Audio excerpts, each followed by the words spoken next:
Então, eu vou aqui, como eu Pessoal, falei, desligar a minha câmera. Agora esta chamada perdão. está sendo gravada. Só para Perfeito. confirmar aí o consentimento de todo mundo que vai começar a gravação. Obrigada. Perfeito.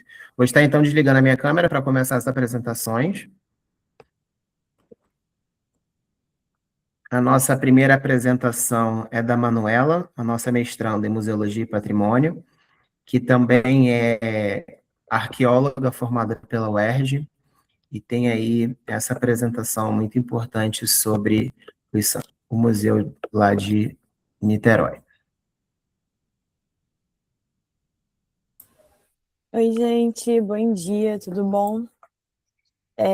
Hoje eu vou apresentar, então, um pouquinho do meu trabalho. Marcos, só para te avisar que você está desmutado, tá? Só para avisar qualquer coisa.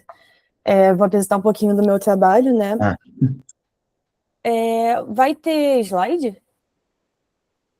Vai, estou abrindo aqui. Ah, tá bom. Tá bom.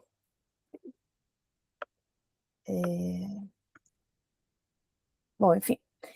O slide ainda vai abrir, mas hoje eu vou vir apresentar um pouquinho do meu trabalho, que tem o título O Samba Aqui de Camboinhas. Não, acontece. Sem pressa. Mas o meu trabalho tem o título O Samba Aqui de Camboinhas na construção do Museu de Arqueologia de Itaipu. E nesse trabalho eu vou discutir um pouquinho o processo de patrimonialização do sítio e também como a relação dele se dá com o Museu de Arqueologia de Itaipu, e que isso também ajuda a gente a entender as tensões que tem ali naquela região. Eu sou a Manuela Quintini, como o Marcos falou, a minha orientadora é a Guadalupe, e eu pensei esse trabalho também junto numa disciplina com a professora Aline. Marcos, pode passar, por favor. Então, só para contextualizar, né, o estado do Rio de Janeiro ele é um campo bem vasto de vestígios, que vão desde os povos originários, né, até o período colonial. Mas muitos desses sítios são apenas conhecidos pela comunidade acadêmica ou pela comunidade ali imediata, e infelizmente a negligência na preservação ainda é uma realidade, e é nesse cenário de vulnerabilidade que o Sambaqui de Camboinhas está inserido. Pode passar, por favor. Também, só para contextualizar, né, o que seria o Sambaqui, como o Marcos falou, eu sou da área da arqueologia, né? Ele vem do tupi, que significa amontoado de conchas. São montículos construídos ao longo de milhares de anos por grupos de pescadores-coletores. E hoje as pesquisas mostram que esses sítios eles não eram apenas depósitos de lixo, como se já acreditou lá no início da arqueologia brasileira, mas sim são estruturas arquitetônicas complexas, utilizadas inclusive para ritos funerários, compostas por conchas, ossos e artefatos líticos, e, como eu disse, até às vezes existem sepultamentos ali. Pode passar, por favor. O Sambaqui de Camboinhas, especificamente, ele é um marco por um motivo muito específico, que é a sua datação. Ele tem uma datação de 8.000 anos antes do presente, e ele é o sítio mais antigo do estado do Rio de Janeiro. Não é um sítio isolado, ele faz parte de um complexo de 49 sítios no entorno da Baía de Guanabara. Pode passar, por favor. Em 1978, teve um projeto de salvamento, quando a arqueóloga Lina Knepp identificou o sítio no momento crítico, né? A orla de Itaipu estava sendo urbanizada, e por causa disso foi necessário que fizessem esse projeto de salvamento. O sítio já estava muito impactado, e a solução que pensaram na época foi a retirada de blocos testemunhos, né? Que são blocos bem grandes também, que foram para o Museu de Arqueologia de Itaipu, e eles também têm como objetivo pesquisas futuras, porque aquele material ali está íntegro, né? E se também pensou nisso para preservar a estratigrafia original ali daquele local. E esse foi o primeiro elo, né, entre o Sambaqui de Camboinhas e o museu. Pode passar, por favor, Marcos.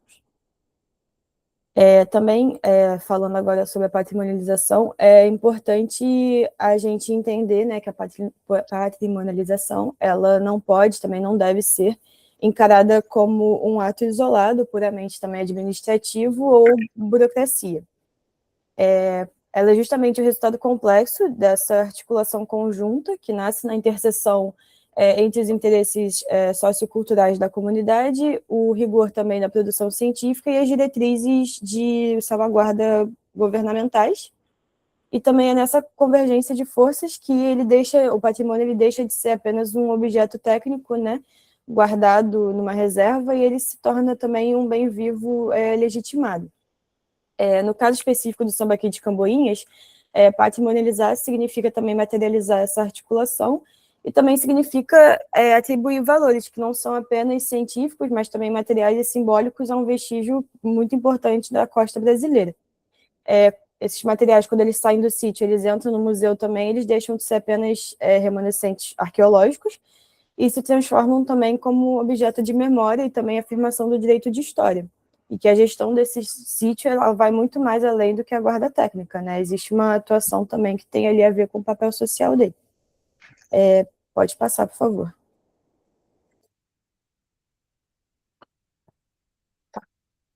O espaço físico que abriga, né, e protagoniza tudo isso é justamente um documento histórico de grande valor, que é o Museu de Arqueologia de Itaipu.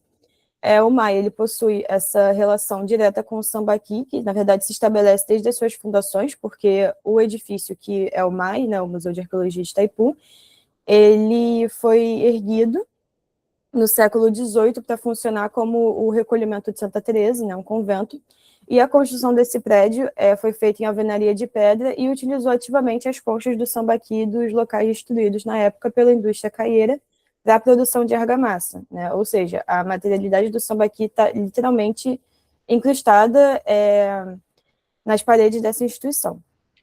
O antigo convento chegou a ficar em ruínas até ser inscrito no livro do tombo pelo INFAM em 1995, e ele também é vizinho de outros sítios arqueológicos, como o Duna Grande. E foi a partir desse tombamento que, mais de uma década depois, se iniciaram as obras de restauração, também para adaptar a estrutura às necessidades de um espaço museológico, transformando a antiga ruína em um museu para salvaguarda e divulgação da memória territorial. Pode passar, por favor. Nessa mesma materialidade, a gente tem um ponto de tensão mais crítico, né, que é um debate mais contemporâneo, que esse patrimônio ele não deveria ser lido de uma maneira estática, né, como algo congelado no passado, ele convive e disputa com o espaço do presente, né, e que o processo de patrimonialização do Sambaqui de Camboinhas é também inseri-lo nessa esfera pública.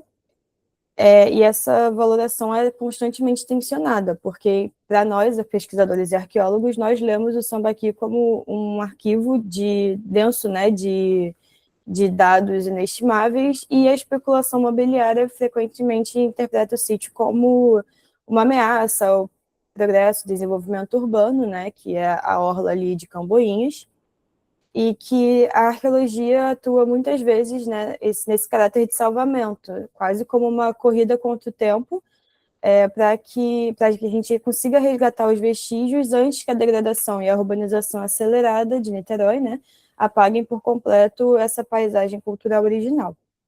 O grande risco que a gente enfrenta no momento que a cidade avance ao ponto de deixar para o museu apenas fragmentos descontextualizados, né, desse território. E, diante dessa logística predatória, a existência e a proteção do sítio reafirmam que o patrimônio brasileiro justamente não é um obstáculo ao futuro, né? Mas sim também essa garantia indispensável de que o desenvolvimento respeite a profundidade histórica ali do litoral. E que, quando esse espaço físico original do sítio sofre pressões quase insustentáveis, é também ali o museu que mantém ele no holofote, né? Para a gente também tomar cuidado com esse apagamento. Pode passar, por favor. Aqui, rapidinho, né, falando sobre o acervo do MAI, né, que é bastante diverso. Eles têm a coleção Hildo de Mello, iniciada por um morador local, né, que mostra também o papel do arqueólogo armador. Nós temos também os blocos Testemunhos de Camboinhas e a coleção de pesca artesanal, em que todos esses objetos eles não são apenas técnicos, né, mas também um objeto de direito à história. Pode passar, por favor, Marcos.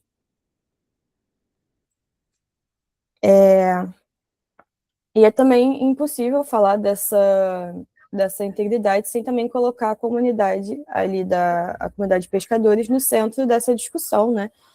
A própria trajetória do MAI começa com uma mobilização popular, que após o abandono do antigo convento, foi a colônia de pescadores local, né, que estava preocupada com a preservação daquele espaço, que impulsionou o projeto de criação do museu nos anos 70, e os pesquisadores ali que trabalham essa região têm se debruçado sobre a história institucional e a formação das coleções, e eles destacam o museu, como o museu passou por essa transição, né? Durante décadas, a expografia manteve um foco estritamente arqueológico, muitas vezes distanciado também do cotidiano da própria colônia de pescadores, que ajudou na fundação, né, desse museu. E a partir de 2010, a instituição iniciou uma nova proposta, né, que seria reaproximar esse entorno, assumindo uma escuta mais ativa. E o museu hoje, ele abriga esses blocos testemunhos, abriga também uma canoa do século XIX e artefatos doados por pescadores da colônia de pescadores, né? E essa presença de saberes geracionais prova que o museu não é só um depósito do passado, né, mas também um espaço de manutenção de traduções vivas, por meio também da educação como salvaguarda e da educação patrimonial. A instituição também tem ali um papel de conscientização da população e também transforma os moradores de observadores em guardiões vivos e ativos e conscientes também contra a destruição de novos vestígios. Até porque nessa patrimonialização, né, só se completa quando a informação é devolvida, é apropriada e defendida pela própria sociedade. Pode passar, por favor. E aqui, para finalizar, o Sambaqui de Camboinhas, ele nos ensina que o patrimônio arqueológico é um direito vivo, né? Ele sobrevive na estrutura do museu, na memória dos pescadores e na resistência acadêmica, mas também no espaço físico, né? Que é uma briga constante para não deixar o restante do espaço físico do sítio ser destruído. E o Museu de Arqueologia de Itaipu reafirma que o patrimônio não é uma entrave ao futuro, mas justamente o alicerce indispensável para um desenvolvimento que respeite a profundidade histórica dessa região. E com isso eu finalizo minha apresentação. Muito obrigada. E no próximo slide eu tenho algumas referências, se alguém quiser, eu posso passar depois, enfim.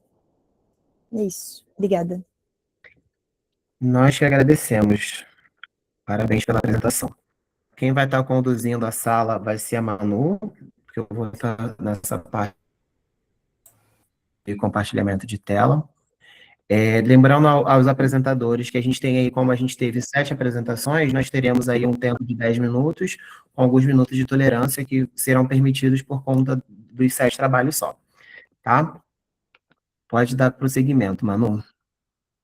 Tá bom. Então, agora eu dou a nossa palavra, a segunda apresentação do dia, que é da Gabriele Silva de Souza.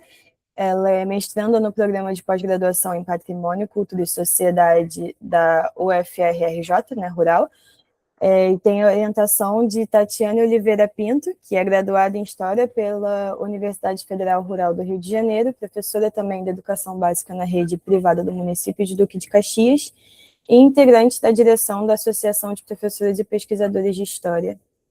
A palavra é sua, Gabriele. Obrigada. Bom dia. Gabi, só um minutinho que eu tô com um probleminha aqui. Tá. Sou moradora de Duque de Caxias.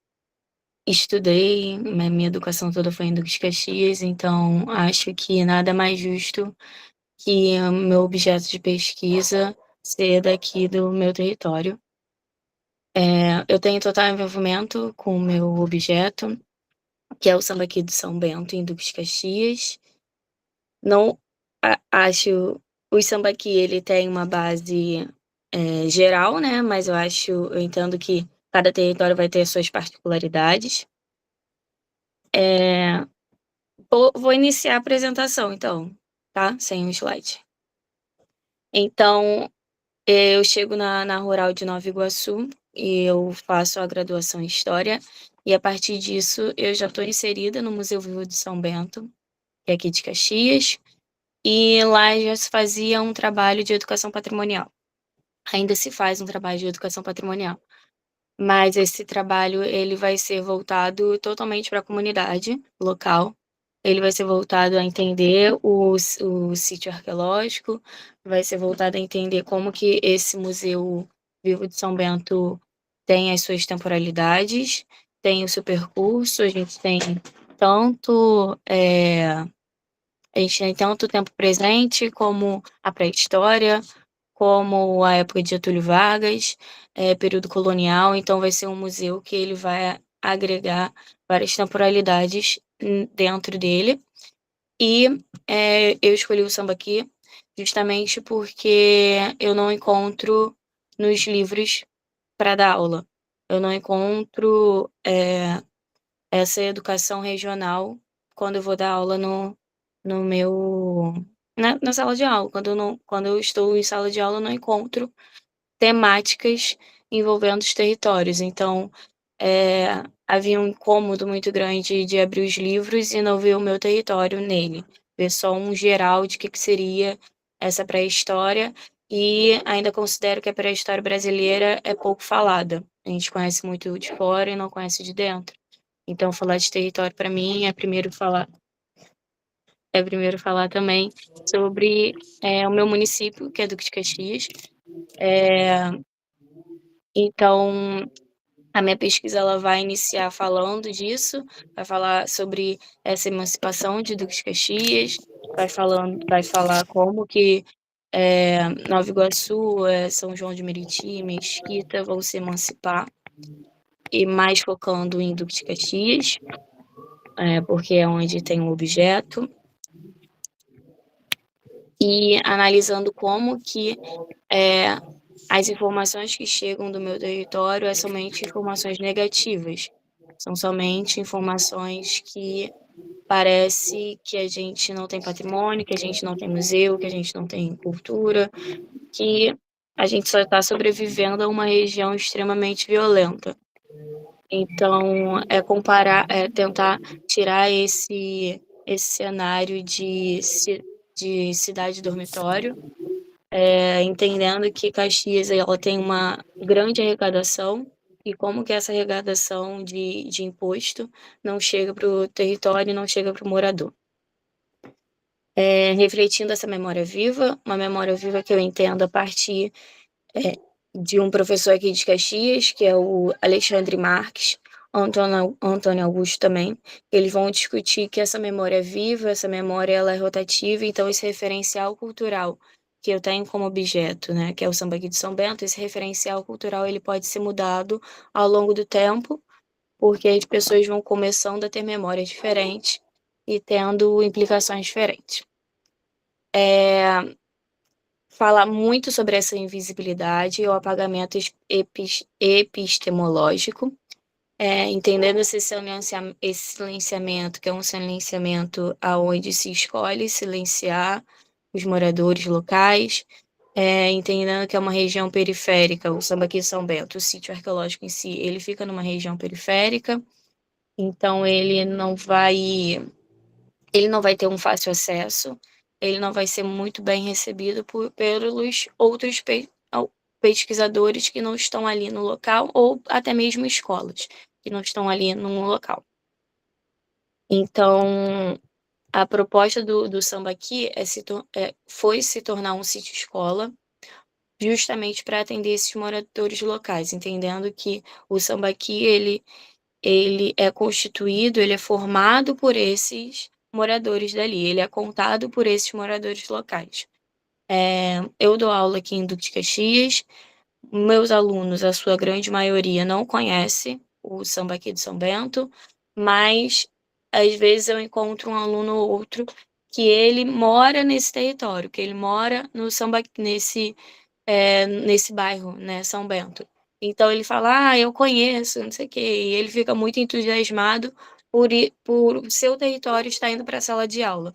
Dito que o seu território é marginalizado, é dito como violento, né?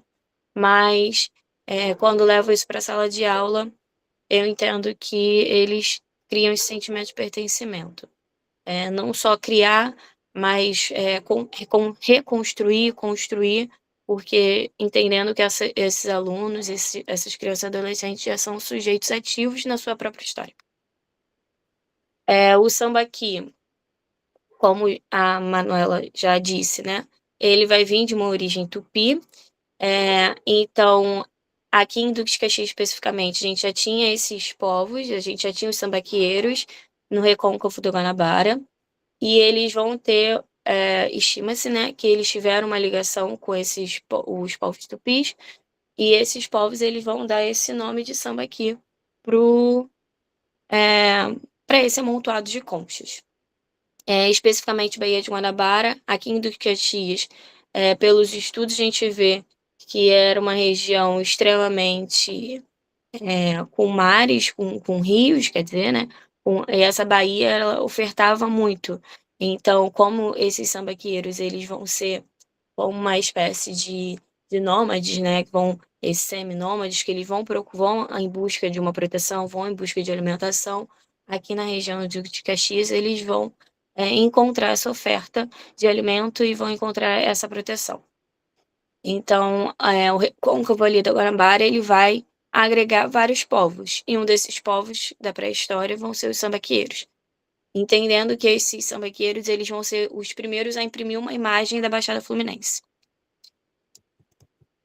Eu tô seguindo pelo meu slide aqui, tá? Que não tá espelhado, mas tô seguindo pelo meu slide. Aí, o sambaqui de São Bento, eu coloco muito que ele tem essa acessibilidade emocional. A gente conhece muito da acessibilidade física, né?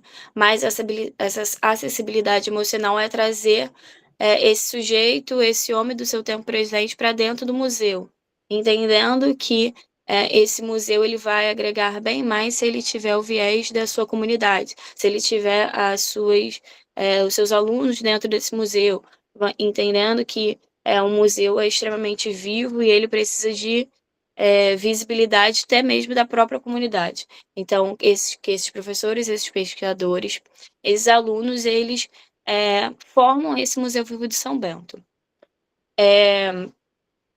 Mas, atualmente, o Museu Vivo de São Bento ele tem um dilema, porque foi se transferida a gestão.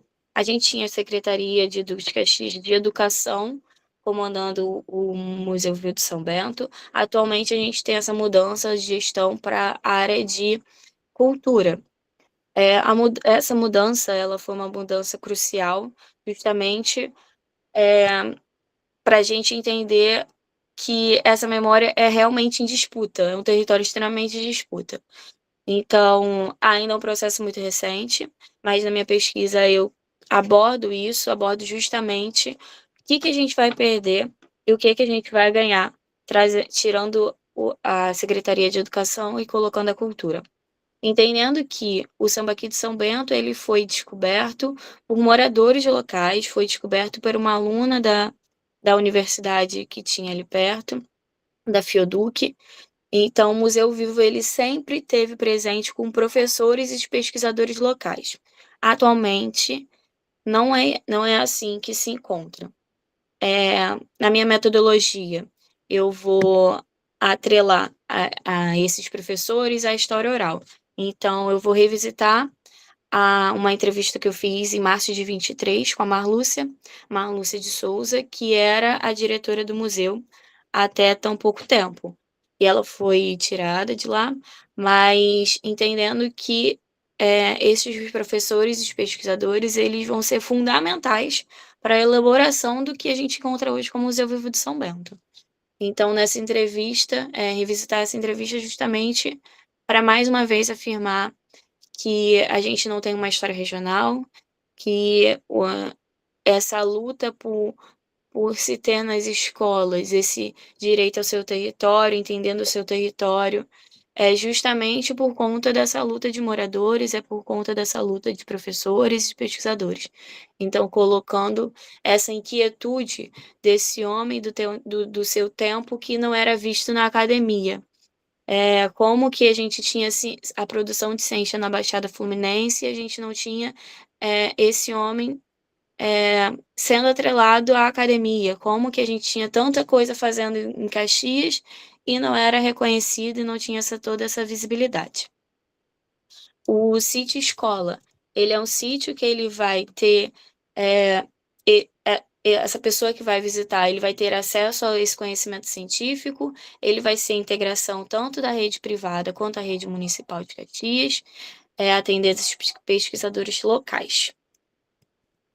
Marcos, eu tô no slide onde está sítio escola, mas você pode ir passando, eu vou mostrando as imagens? Pode passar esse, que esse eu já falei, por favor?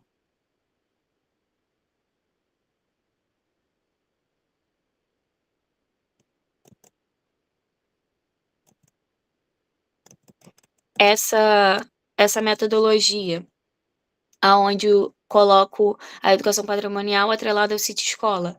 Esse sítio escola, ele vai... Aí tá algumas imagens, tem um slogan do sítio escola, ao início dessas escavações. Os sambaqueiros na beira no litoral brasileiro.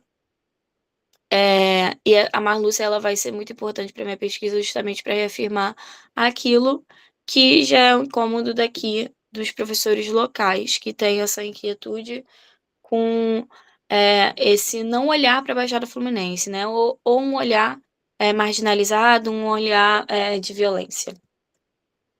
Para finalizar, no último slide, eu coloquei uma imagem de Manuel de Barros, e Manuel de Barros, para mim, é uma grande referência. Abordo também a poesia de Manuel de Barros, aonde ele fala que em cofre não se guarda, né? Então, o que você quer guardar, você tem que admirá-lo e contá-lo e repassá-lo, que a gente não deve ficar somente em um conhecimento somente para nós, um conhecimento que deve se expandir, que esse Museu Vivo de São Bento, ele proporciona essa acessibilidade emocional, e ela vai ser primordial para a sobrevivência desse patrimônio e reconstrução desse lugar de memória. Visto que o patrimônio cultural é um instrumento ativo, é um instrumento que gera afeto, um instrumento que gera, desperta esse olhar de sentimento e também de acolher. É isso. Obrigada a todos. Embaixo tem as referências, depois posso passar as referências, se interessarem. Gente, eu queria pedir desculpas, não estou conseguindo compartilhar, meu computador está travando toda hora. Então, eu vou deixar em aberto quem que está aí com as apresentações, vou dar uns minutinhos aí para vocês já apresentarem. Peço desculpa, peço perdão mesmo, porque eu não estava contando com isso. Te peço desculpas, Gabi, mas no final eu vou tentar compartilhar aí os seus slides para as pessoas verem as fotos que você apresentou. Tá bom. Se quiser, eu posso passar agora rapidinho, você quer? Pode passar, por favor. E aí, quem já está com as suas apresentações também quiser compartilhar,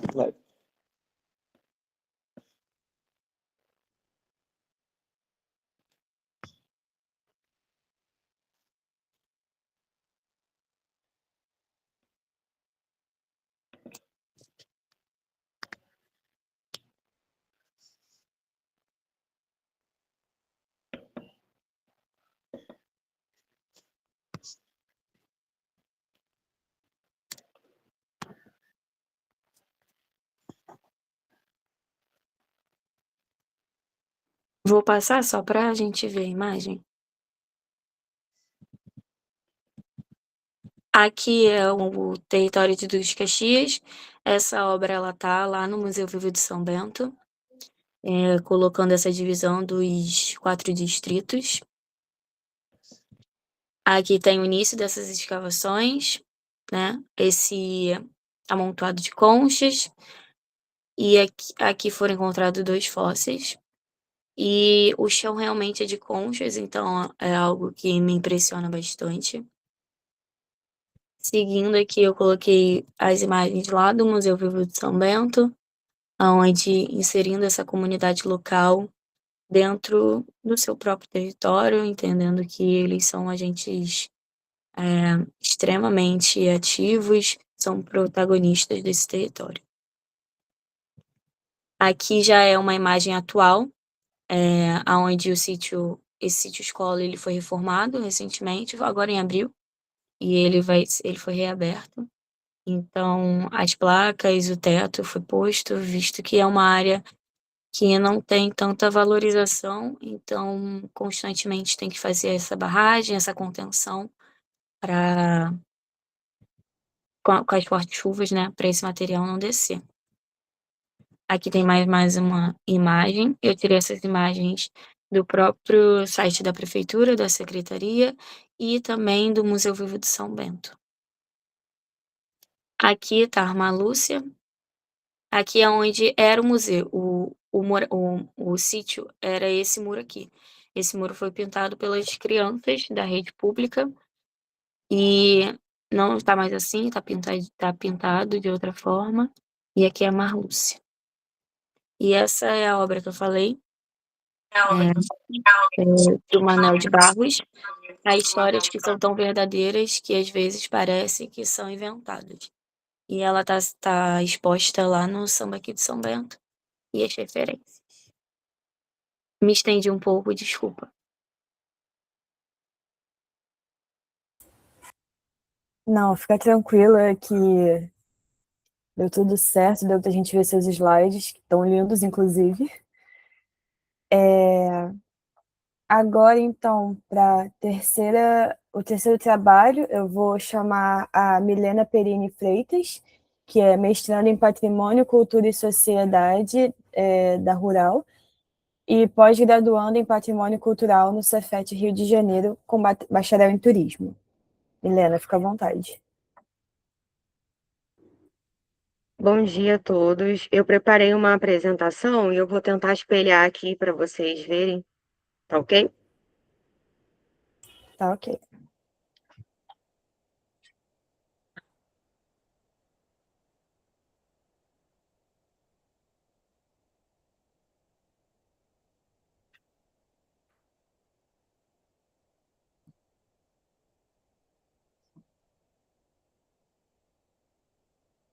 Conseguem ver?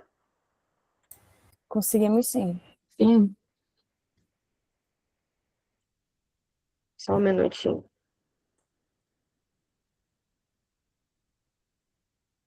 Continuam me vendo? Sim. Sim. Tá ok. Então, eu vou dar início aqui à apresentação. Bom dia a todos. É um prazer estar aqui com vocês compartilhando a minha pesquisa que está em desenvolvimento, né, no programa de pós-graduação em Patrimônio, Cultura e Sociedade, do PPG-PATS, né, da Universidade Federal Rural do Rio de Janeiro. Eu estou sob a orientação da professora Isabela Fogaça e estamos desenvolvendo uma pesquisa voltada para um patrimônio natural aqui na Baixada Fluminense, que é o Parque Natural Municipal de Nova Iguaçu. E o tema dessa pesquisa, ela articula muito com a ciência. Então, por isso o título, Entre Ciência e Patrimônio, a dimensão cultural nas pesquisas científicas sobre o Parque Natural Municipal de Nova Iguaçu. Então, para iniciar, eu contextualizo da seguinte forma.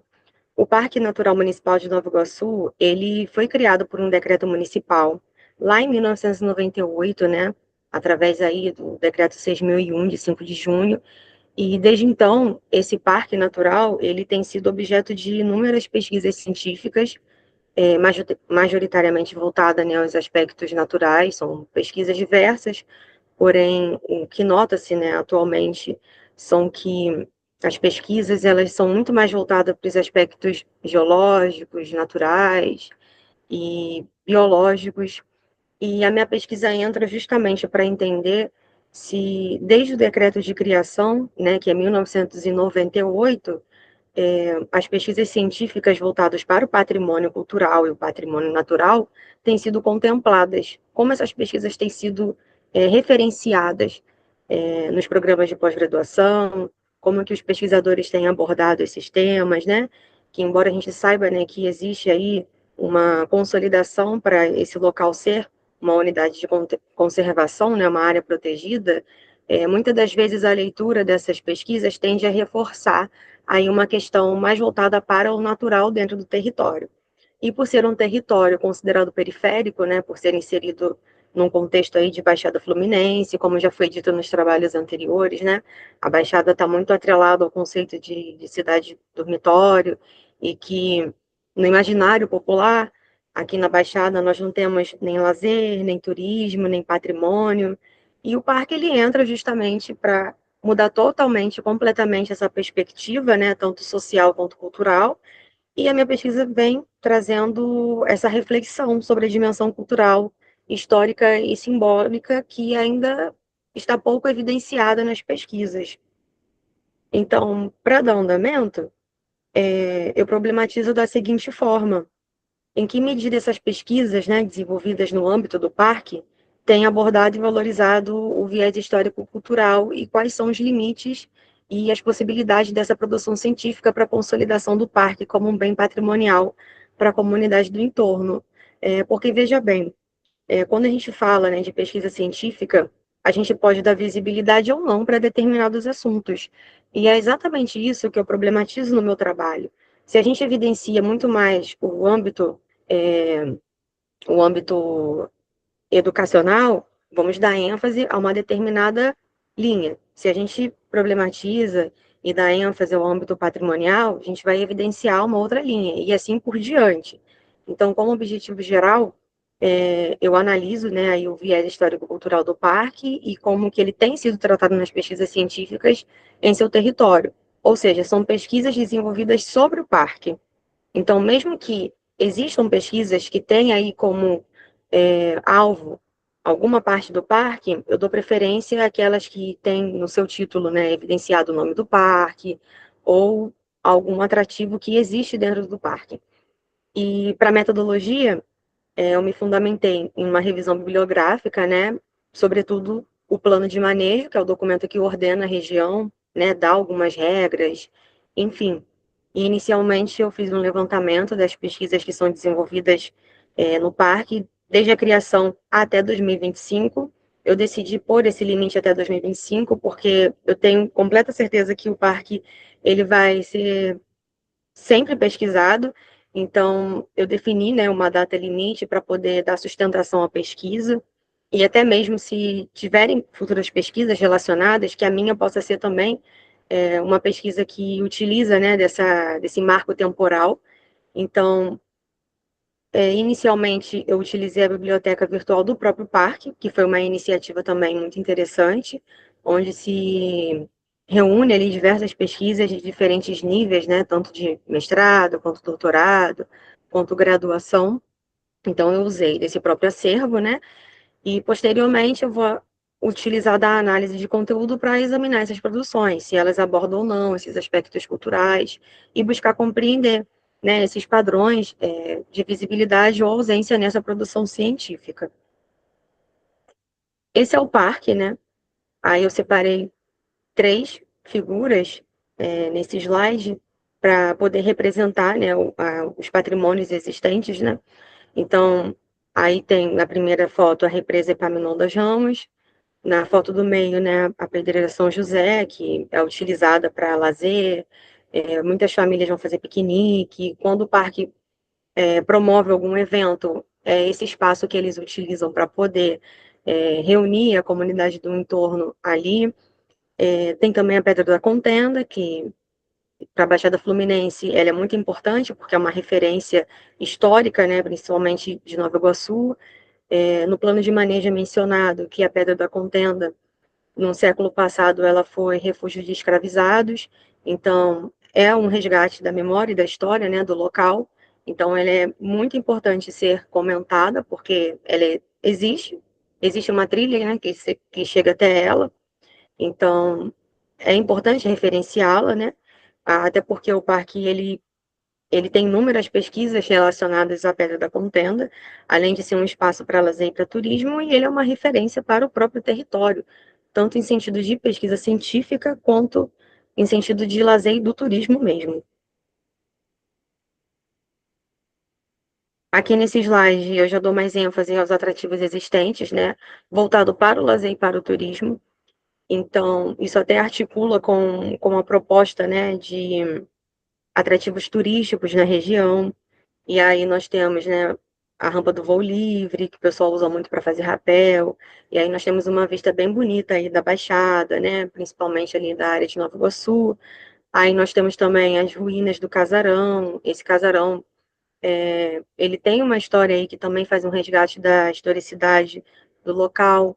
Nós temos também os atrativos naturais, que são os poços, as cachoeiras, como a Cachoeira Janela do Céu, a Cachoeira Véu da Noiva, o Poço das Cobras, o Poço das Esmeraldas, e por aí vai. Isso tudo existe dentro do parque, e alguns são na zona de amortecimento, que normalmente é na gestão ambiental, são as áreas que ficam aos arredores, né, de uma unidade de conservação. Então, eu separei os que são mais conhecidos, né, para poder explicitar aqui para vocês e dar ênfase também para essas questões, né, de atrativos turísticos. E aí, num determinado momento, eu articulo isso com a questão da importância do parque para a Baixada Fluminense, ou nós podemos chamar Baixada Verde, que é um conceito aí que vem sendo estudado a fim de tirar esse estigma, né, de Baixada Fluminense, território que, poxa, a mídia só retrata como violento, aqui é só cidade de dormitório, não temos lazer, não temos turismo, não temos pesquisa e desenvolvimento, quando na verdade é totalmente o contrário. E aí, né, eu separo alguns autores que falam tanto sobre o turismo, quanto o conceito de baixada, né, quanto o conceito da criação da região turística que visa incentivar essa atividade no local. E aí eu articulo com a questão das pesquisas científicas, porque no imaginário popular, as pesquisas científicas, elas só são aquelas que são feitas em laboratórios. Então, quando estamos inseridos em um território periférico, um território que, para a grande mídia, é considerado um território empobrecido, né, com esse cenário negativo, quando temos um atrativo natural dessa dimensão que é o parque, nós precisamos falar sobre ele. Então, o conceito da Baixada Verde, ela surge para evidenciar, né, essas questões no nosso próprio território e também melhorar, né, a autoestima da população, trazendo aí uma visibilidade para as pesquisas acadêmicas desenvolvidas assim ao entorno, e por aí vai. Algo que eu gosto muito de destacar nos trabalhos é sobre essa questão da Baixada Verde. E existe um estudo já que comprova que quando a gente digita Baixada Fluminense nos navegadores, pode ser qualquer um, pode ser o Google, pode ser Firefox, qualquer um.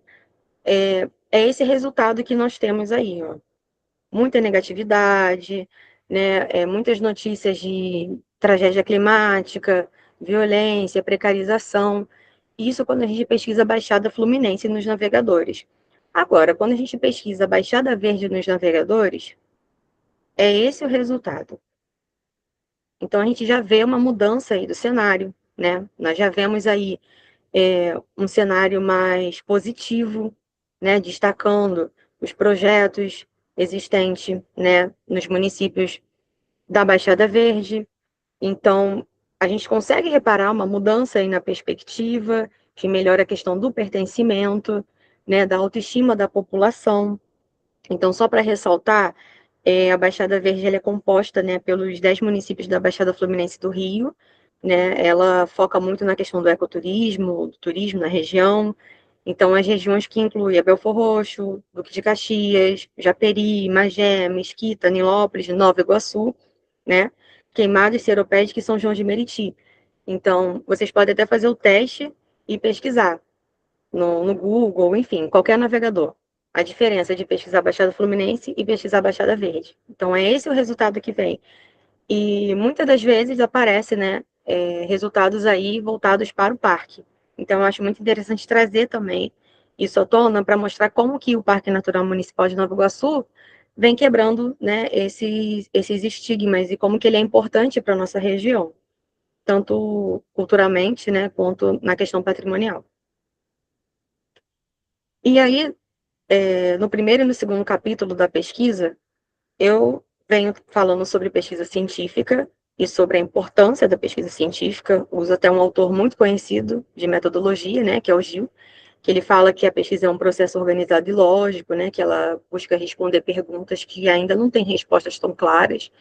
Então, direcionando isso para a pesquisa em desenvolvimento, o que eu procuro responder ainda não está tão claro para mim, que é entender, né, como que essas pesquisas voltadas no parque vêm sendo retratadas, né, como que a dimensão cultural aparece nessas pesquisas. Então, a forma que a gente se põe nessa pesquisa e divulga contribui para valorizar e proteger a nossa cultura e a nossa história, e até mesmo o nosso território, né?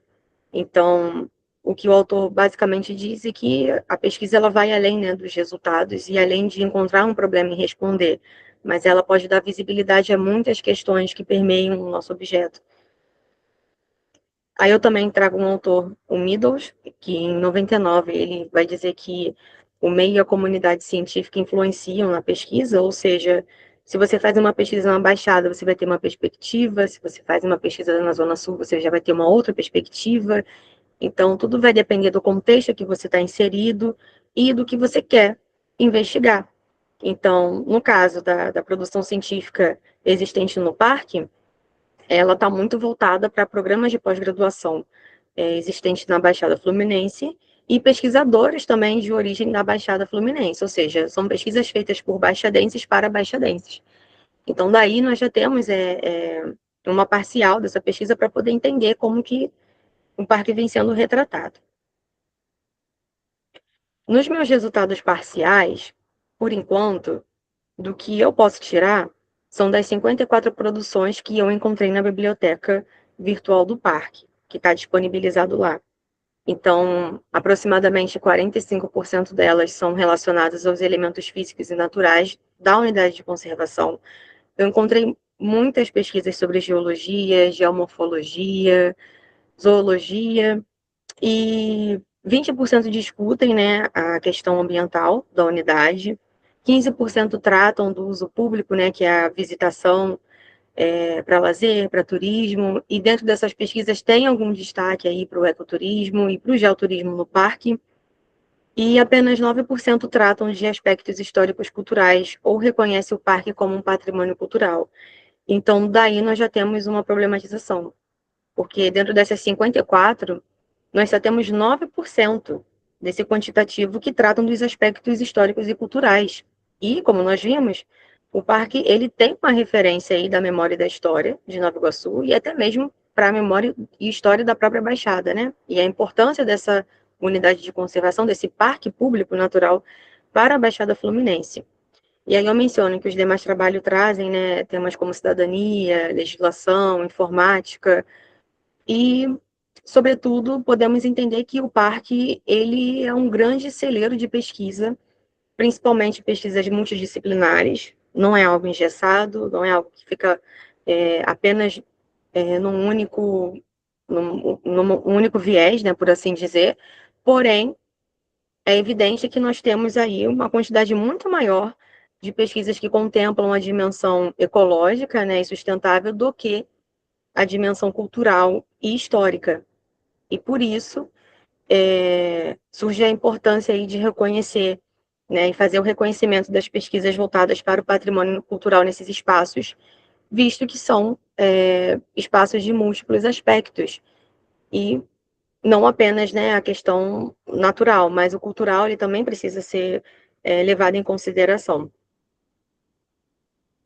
Bom, como desdobramento futuro, né, eu pretendo ampliar, aliás, eu já estou ampliando esse levantamento, né, dessas pesquisas, não vou ficar apenas nas pesquisas disponibilizadas lá na Biblioteca Digital do Parque, mas eu vou expandir isso para acervos institucionais, universidades, vou também procurar em outras bases de dados, como o Google Acadêmico, Cielo, e eu vou seguir pesquisando, utilizando de termos-chave como Parque Natural Municipal de Nova Iguaçu, ou a sigla do parque, né, que é PNMNI, e também Unidade de Conservação, que é a categoria que o parque se insere, né?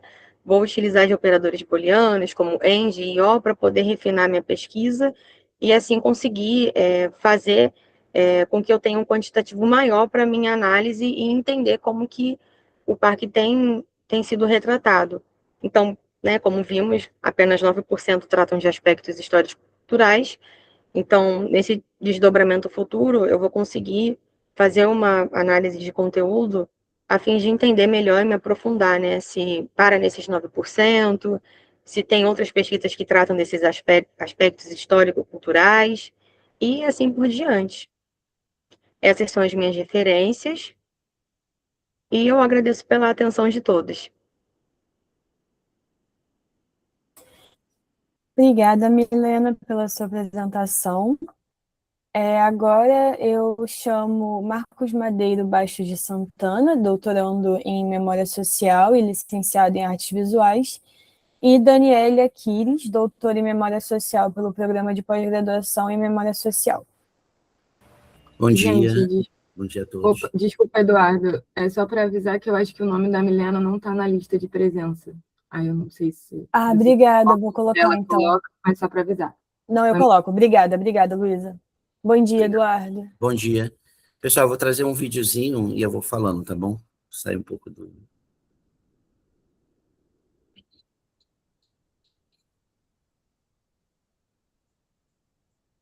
O que eu vou apresentar para vocês aqui é a quadrilha Geração de Ouro, aqui de São João de Meriti. E aí eu vou falar desse museu, esse patrimônio material fora do espaço de museu.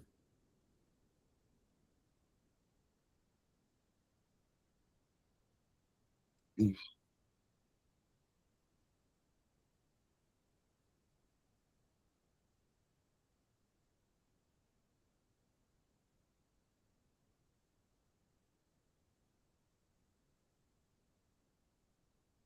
minutinho.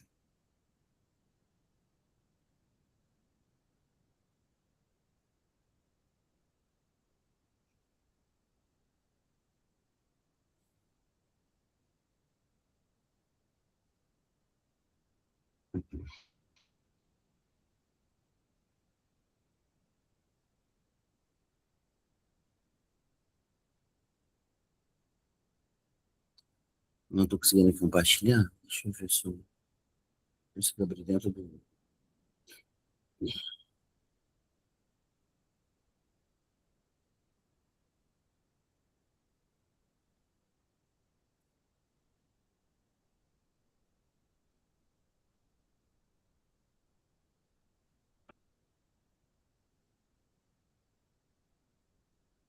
eu ver se consigo abrir aqui.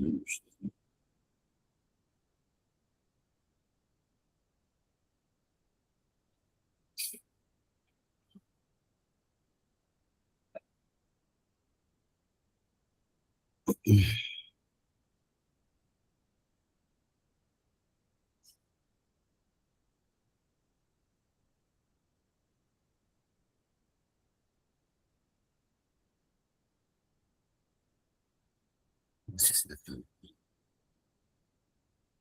Vocês estão vendo ou não? Sim, a gente consegue ver sua tela. Ela Deixa eu ver se- E tecnologia, perdão, gente. Se consigo- O casal de noivos mais apaixonado e encantado de São Quando eu aperto, não vai, né? Não, a gente até escuta, mas ele tá numa janela pequena. Eu vou falando para não atrapalhar. Eu só tenho 10 minutos. Pessoal, eu quero apresentar para vocês aqui a quadrilha Geração de Ouro. É uma quadrilha que ela foge totalmente do que a gente tem conhecimento dentro do espaço escolar, né? E aí, a gente, quando pensa em patrimônio, normalmente em espaço de museu, a gente pensa muito em patrimônio material. E aonde fica esse espaço do patrimônio material? A minha pesquisa é pensada nesses corpos como identidade. A gente, no meu trabalho, eu uso muito a Leda Martins para estar falando sobre esse corpo como um espaço de memória, né? Esse espaço desse corpo como um arquivo. E aí, o interessante é pensar como vai ser registrado. E aí, a dança, ela vai dar essa mobilidade, ao sentido de ser o registro desse corpo em arquivo de memória, né? O arquivo vivo dessa mobilidade. Então, quando eu pensei no título, eu coloquei quando a memória não cabe no vidro, né? E aí eu faço a pergunta, e se a memória não couber no vidro? Se ela não couber, ser isolada, catalogada, imobilizada? E se ela for o contrário, se ela for dançar, cantar e exigir no corpo? A partir dessa inquietação que veio o desenvolvimento do meu trabalho, quando a memória não cabe no vidro, a quadrilha junina como museu vivo na periferia. E tem essa questão, né, da ideia tradicional do museu, começa a tensionar quando olhamos para as práticas culturais periféricas. Nesse contexto, a memória não está parada, ela está protegida por vidro e nem separada da vida. Então, a gente tenta sempre pensar nessa questão além do espaço fechado, além desse espaço da instituição. Então, o objetivo da pesquisa é trabalhar, se desenvolve a partir do estudo do campo, com a quadrilha Geração de Ouro, que fica em São João de Meriti, e a manifestação afetiva, né, do que está a tradição cultural aqui periférica, que vive a questão do coletivo. A produção de memória, né, a construção dessa identidade, através desses indivíduos, né, de forma individual, que vai pensar nessa memória coletiva, né, como pensar essa memória que eles produzem na forma coletiva. Então, tem a questão territorial, onde eu vou estar trabalhando a Diana Taylor, né, que vai falar sobre a questão do arquivo e repertório. O repertório desse corpo que se manifesta, né, que é performático, e a Leda Martins que eu trago com a questão do espiralar, né, esse tempo não linear, que é onde você vai ter a questão, pensar nesse corpo como algo onde ele vai transmitir, né, e também arquivar essa produção de memória. E também usar a Regina Abreu, né, em questão do campo de disputa, né, esse patrimônio vivo. A abordagem com o uso do trabalho vai ser qualitativa, né, etnográfica, né, ensaios de apresentação das quadrilhas, o escuta dos diretores, presidente, os brincantes, né, quem dança a quadrilha a gente chama de brincante, tá, e fazer a leitura corporal desses corpos.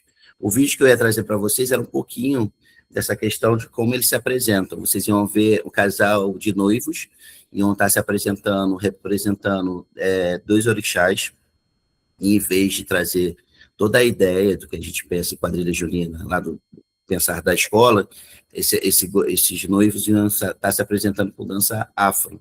Então, totalmente fugindo do que a gente pensa como quadrilha junina na atualidade, né? Os resultados parciais da minha pesquisa está em andamento, está em processo de andamento, e aí tem essas questões de como registrar essa história que está sempre em performance, sempre em movimento, e está nesse momento também de essas experimentações coletivas, né? E outro foco, a qual eu uso bastante também, é a questão da indumentária deles, né? E as músicas que são usadas. Muitas músicas vão ser ainda usadas, músicas de forró, que a gente conhece, tá? Mas a gente tem músicas já modificadas. Lembrando, para quem não tem conhecimento aqui de festejos populares, quadrilha junina, ela é de âmbito nacional, então ela não é uma dança pensada só no Nordeste, ela vai ter características próprias de cada região. Então, o estado do Rio de Janeiro, ela vai ter uma característica muito própria de fazer quadrilha junina. Ela vai ser uma quadrilha que vai ser periférica, vai ser negra, ela vai ter uma forma diferencial de dançar, vai ter o giro emborcado, dançado com as damas, ela vai ter o chamado batida de pé, que é uma dança livre feita pelos cavaleiros.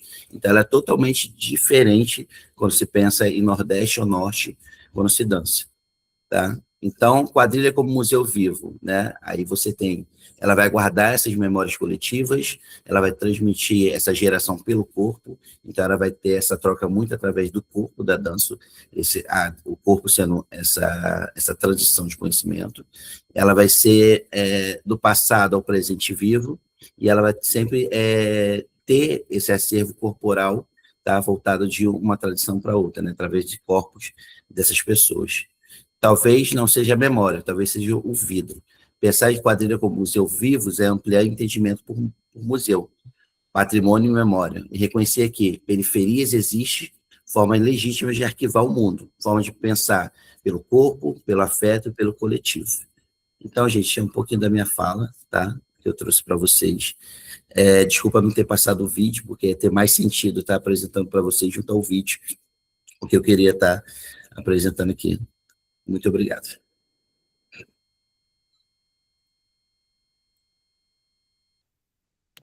Eduardo, faz o pontinho, depois a gente vai ver. Eu posso mandar para você o vídeo, aí você passa? Pode sim, pode sim. Tá, obrigado.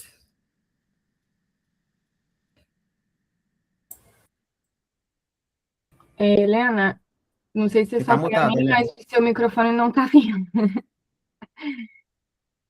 Estava tentando falar que para o Eduardo, para ele tentar passar, mesmo que seja no WhatsApp dele, como ele foi, abriu antes, só para a gente ver um trechinho, dava para ver, tava menor, mas dava para ver. Para mim, em algum momento ficou maior a tela, não ficou? Eu mandei para o Marcos. Marquinhos, se puder passar para mim, por favor. Ó, foge totalmente do que vocês conhecem de quadrilha junina, que vocês olham, tá?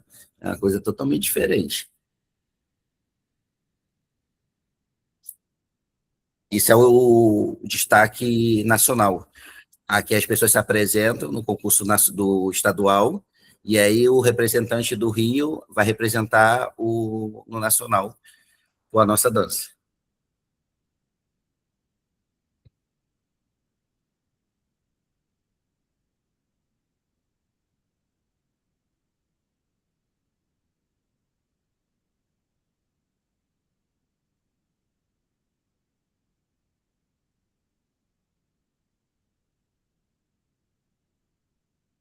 Tá sem som. Espalhem amor ancestral. Gislaine e Márcio.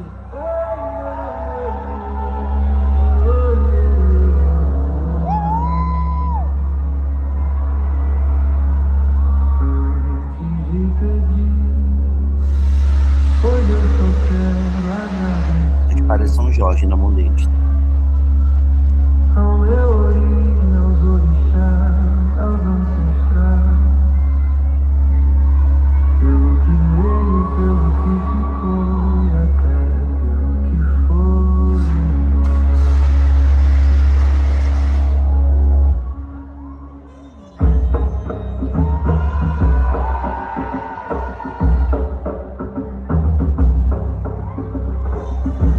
Amar entre nós é um ato de resistência em um mundo que tantas vezes nos ensinou a sobreviver mais do que a sentir.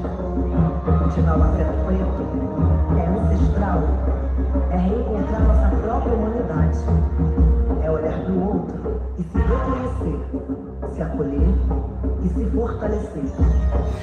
Entre casais negros, o amor não é só encontro, é cura, é memória viva, é continuidade. É sobre reconstruir o que nos foi negado, reafirmar nossa beleza, nosso valor e nossa história. Que o alto amor seja a raiz e o afeto caminho de luz.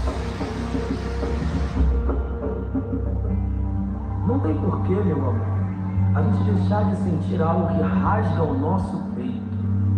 Nesta noite de São João, em plena Bahia, eu prometo te fazer a mulher mais feliz de todo o arraial. E sim, eu aceito viver ao seu lado, neste amor que explode meu coração. Nascendo,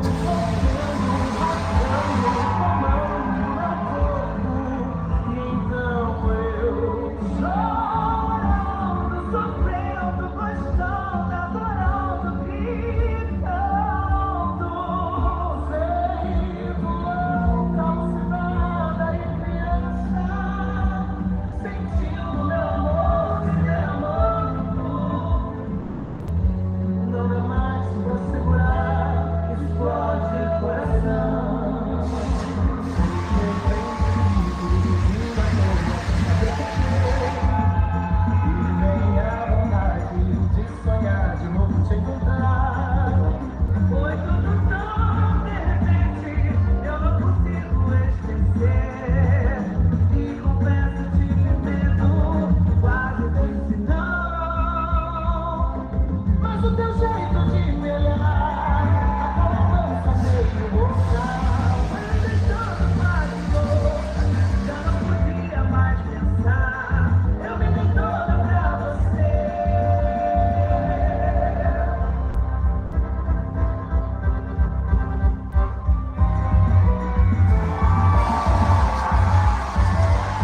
certa essa característica do Rio, forma de pensar e bater o pé.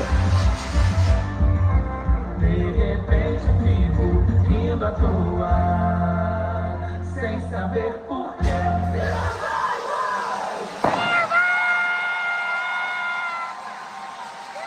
É isso, gente. O Marcinho ele é o coreógrafo da rainha de bateria da Tuiuti, né? Esse ano a coreografia do carnaval foi ele que fez para ela. Obrigado. Obrigada, Eduardo. Que bom que o Marcos conseguiu passar o vídeo.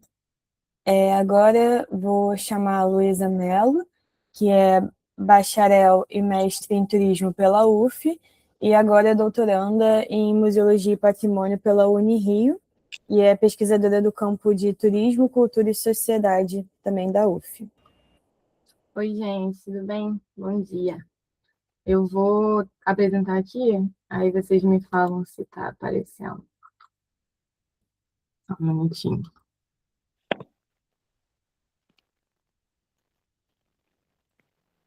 Foi? Compartilhou?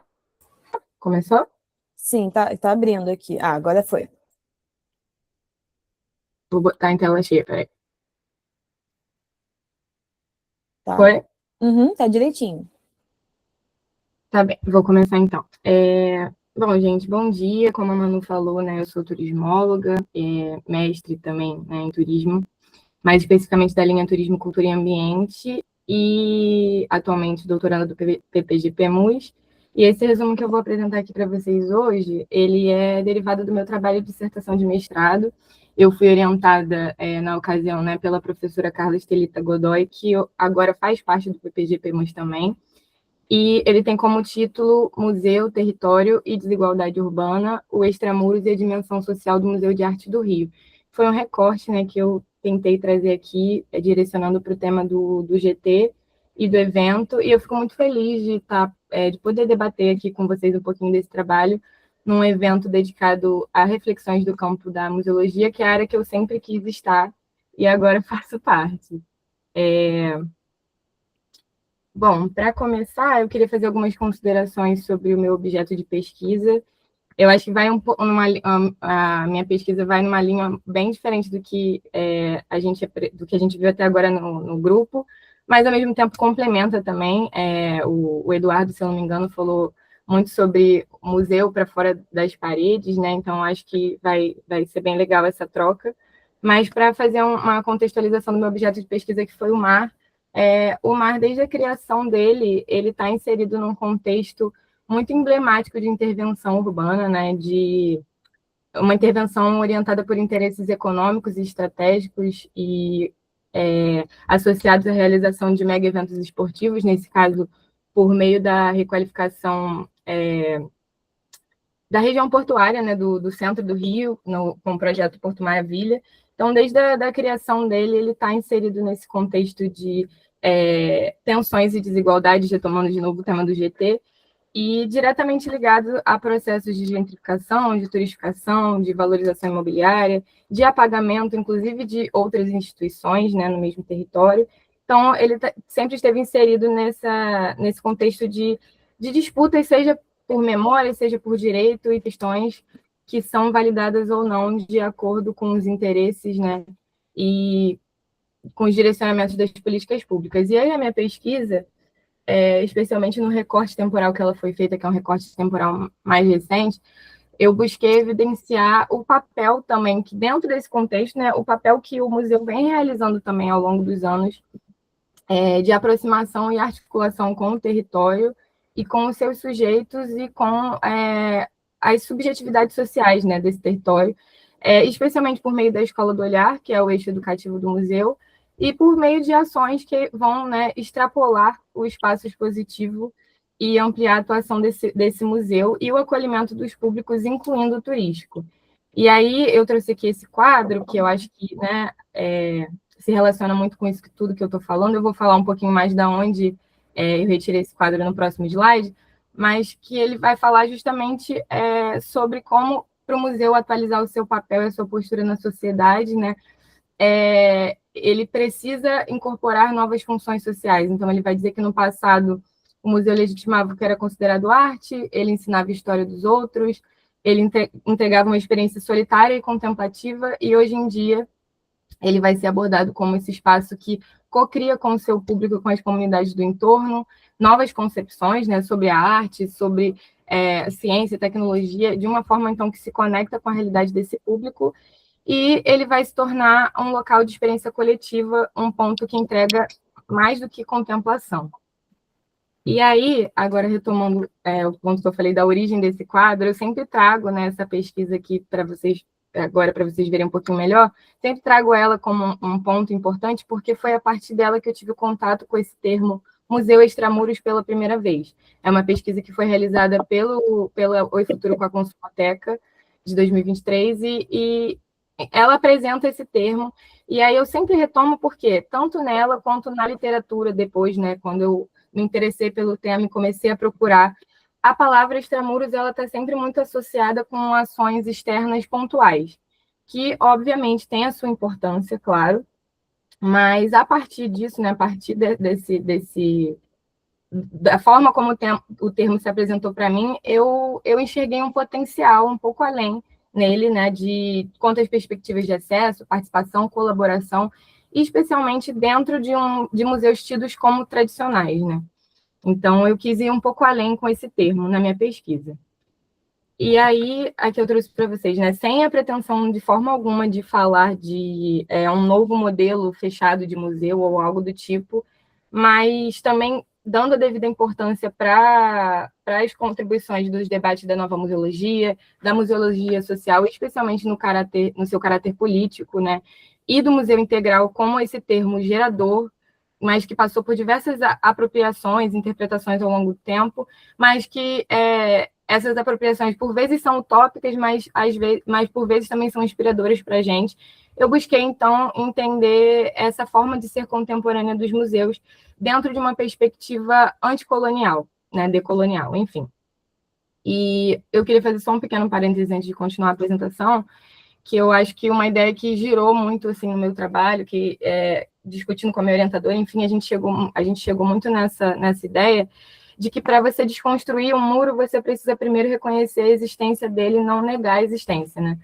E eu acho que falar sobre extramuros para mim, com essa pesquisa, eu espero que isso fique bem claro para vocês, de forma alguma é reforçar essa polarização entre o dentro e o fora, porque eu acho que quando a gente fala de um fortalecimento de uma resistência das margens, eu acho que também é muito importante a gente considerar o quão indispensável é que o centro, ou o que a gente coloca como centro, ele também faça esse movimento de reflexão. Oi? Alguém falou alguma coisa? Acho que foi algum microfone desmutado sem querer. Ah, tá. Vou continuar, então. Faz esse movimento de reflexão e de experimentação também, e citando aqui o professor Bruno Brulon, se propõe, então, a não fazer movimentos colonizadores para se descolonizar. Então, eu trouxe aqui o tema da minha pesquisa para vocês, fiz esse preâmbulo aqui, mas o tema foi, então, conectar a visão de museu integral com as dinâmicas turísticas locais por meio da caracterização do mar como extramuros e analisar essa transposição do ambiente museológico para espaços urbanos como uma estratégia de fortalecimento dos vínculos entre a instituição e a cidade.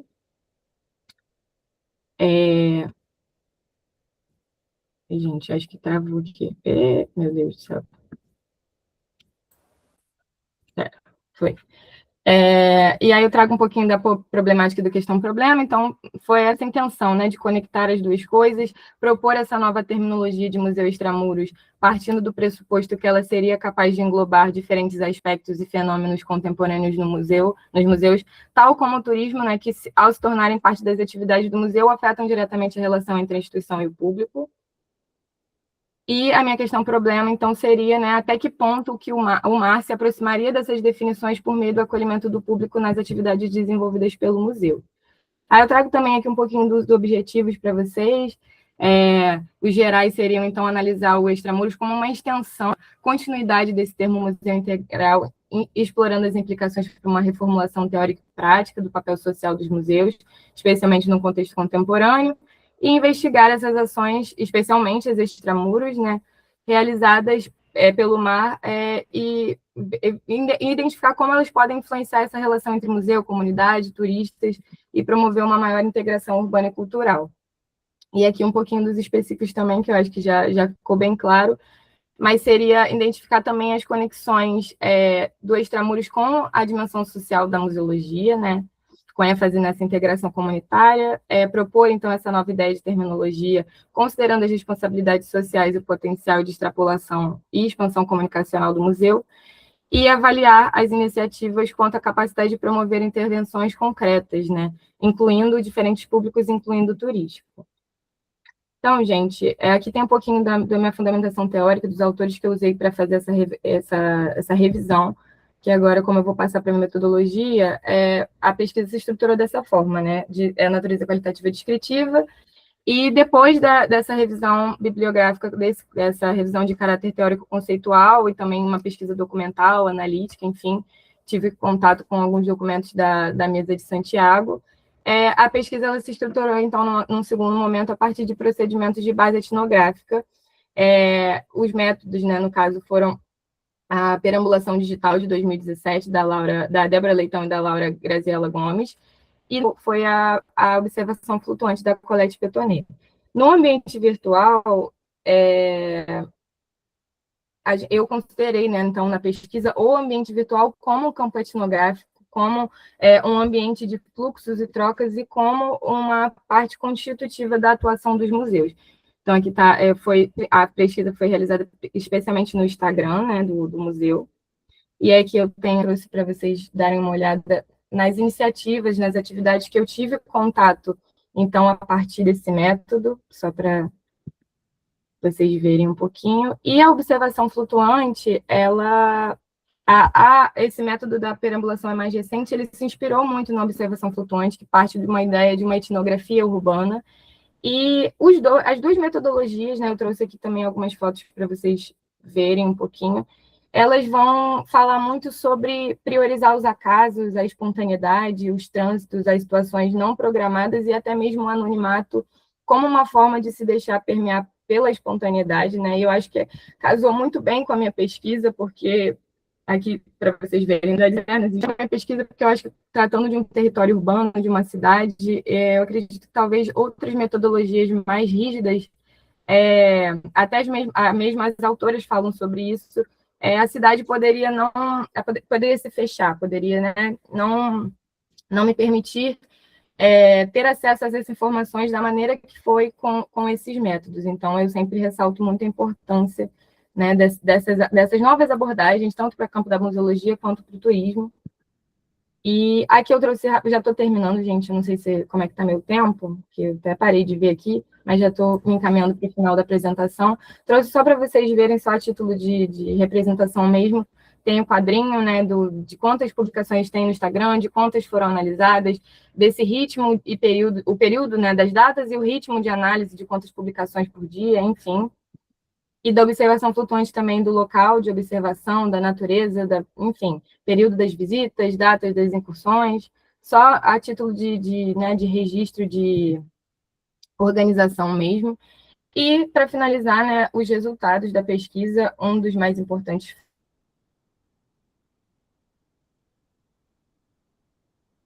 foi, então, esse conceito expandida, que vai deslocar, então, o museu desse lugar institucional para um processo social, tornando a cidade e o território agente ativos da experiência museológica. Aí eu falo que ultrapassa essa dimensão arquitetônica da abertura, não que ultrapassar a dimensão arquitetônica seja algo pouco, mas quando se ultrapassa isso, também se incorpora um projeto político e pedagógico de decolonização do patrimônio, democratização do acesso e reconfiguração das relações entre museu, comunidade e turismo.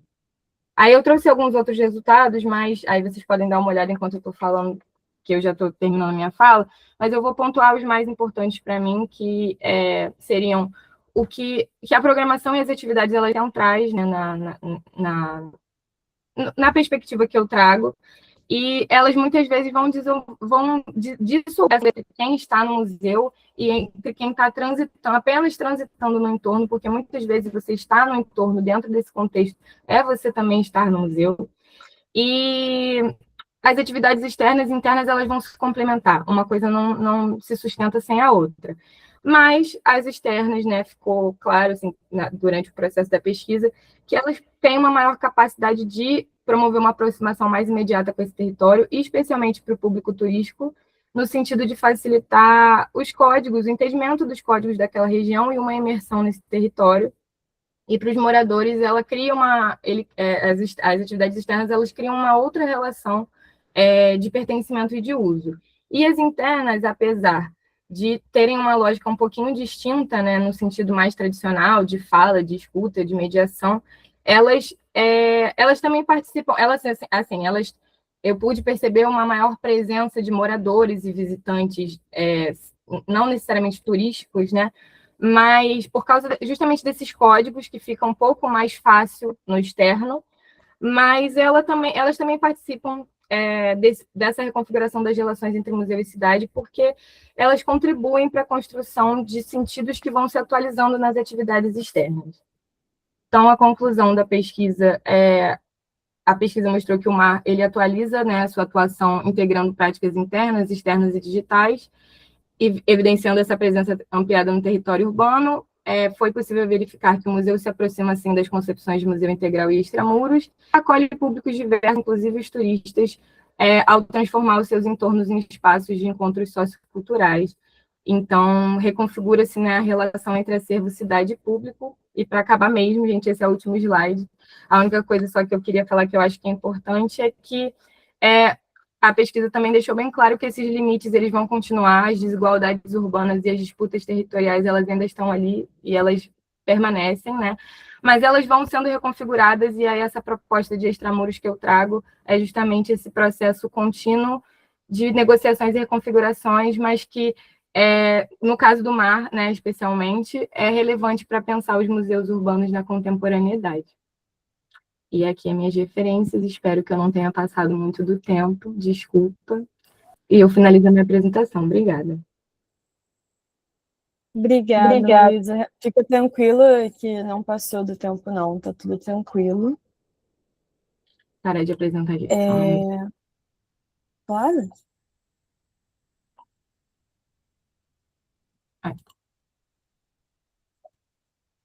Isso. Parou. Claro.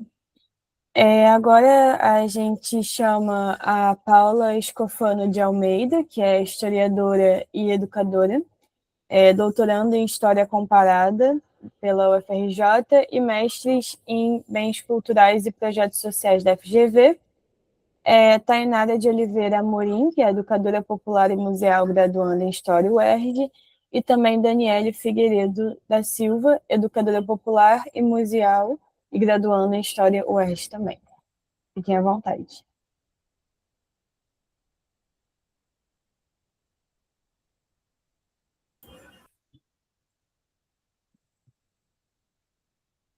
Bom dia, gente, tudo bem? Vocês me ouvem? Bom dia, sim. Desculpem a demora, porque eu moro em cima de uma oficina, enfim, muito barulho, eu tive que ir lugar mais tranquilo para eu poder apresentar. Então, a Paula está com o processo lá da exposição, ela não pode estar presente. A Tainara, ela está aqui como ouvinte, mas ela vai conseguir apresentar, porque ela está no outro trabalho dela de arquivo, e eu estou aqui para falar um pouquinho do nosso trabalho. Eu me chamo Daniele Figueiredo da Silva, eu sou cria da Maré, assim como a Tainara, né? A gente é graduanda em História pela Universidade do Estado do Rio de Janeiro, e a gente está nesse trabalho porque a gente entrou em 2023 no Museu da Vida da Fiocruz, né, para participar ali da pesquisa para a criação do texto base do que irá ser a exposição Favela Viva, né? Contextualizando, a exposição, o nome é Favela Viva, os enfrentamentos à pandemia de Covid-19 em Maré e Manguinhos, né?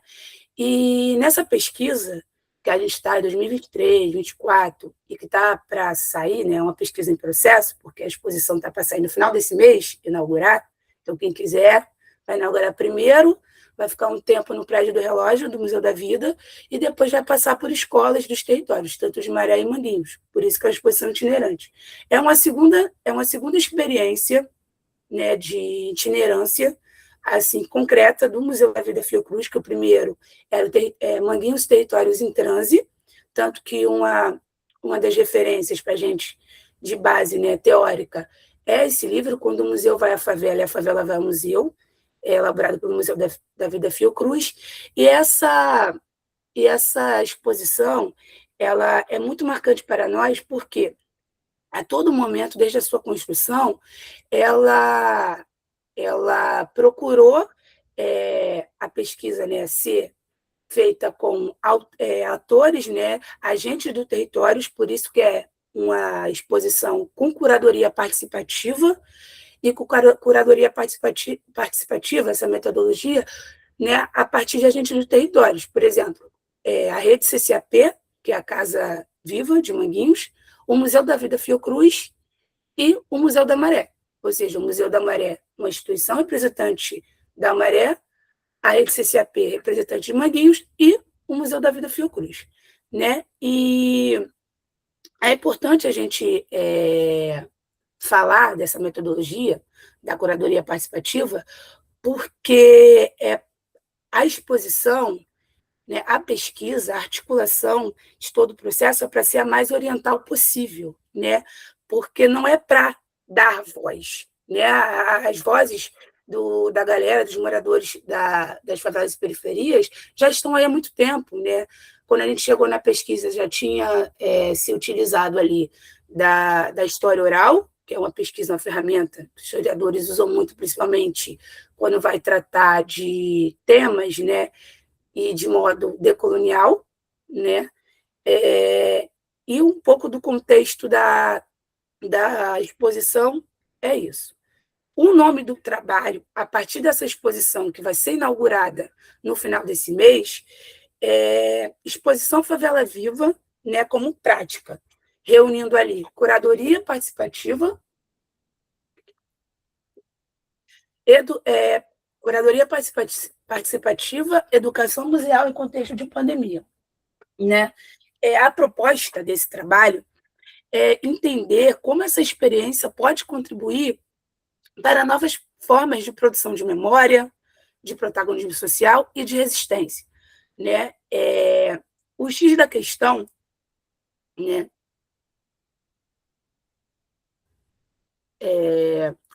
a pergunta, problema que gera em torno desse trabalho é como práticas museais podem se tornar mais inclusivas.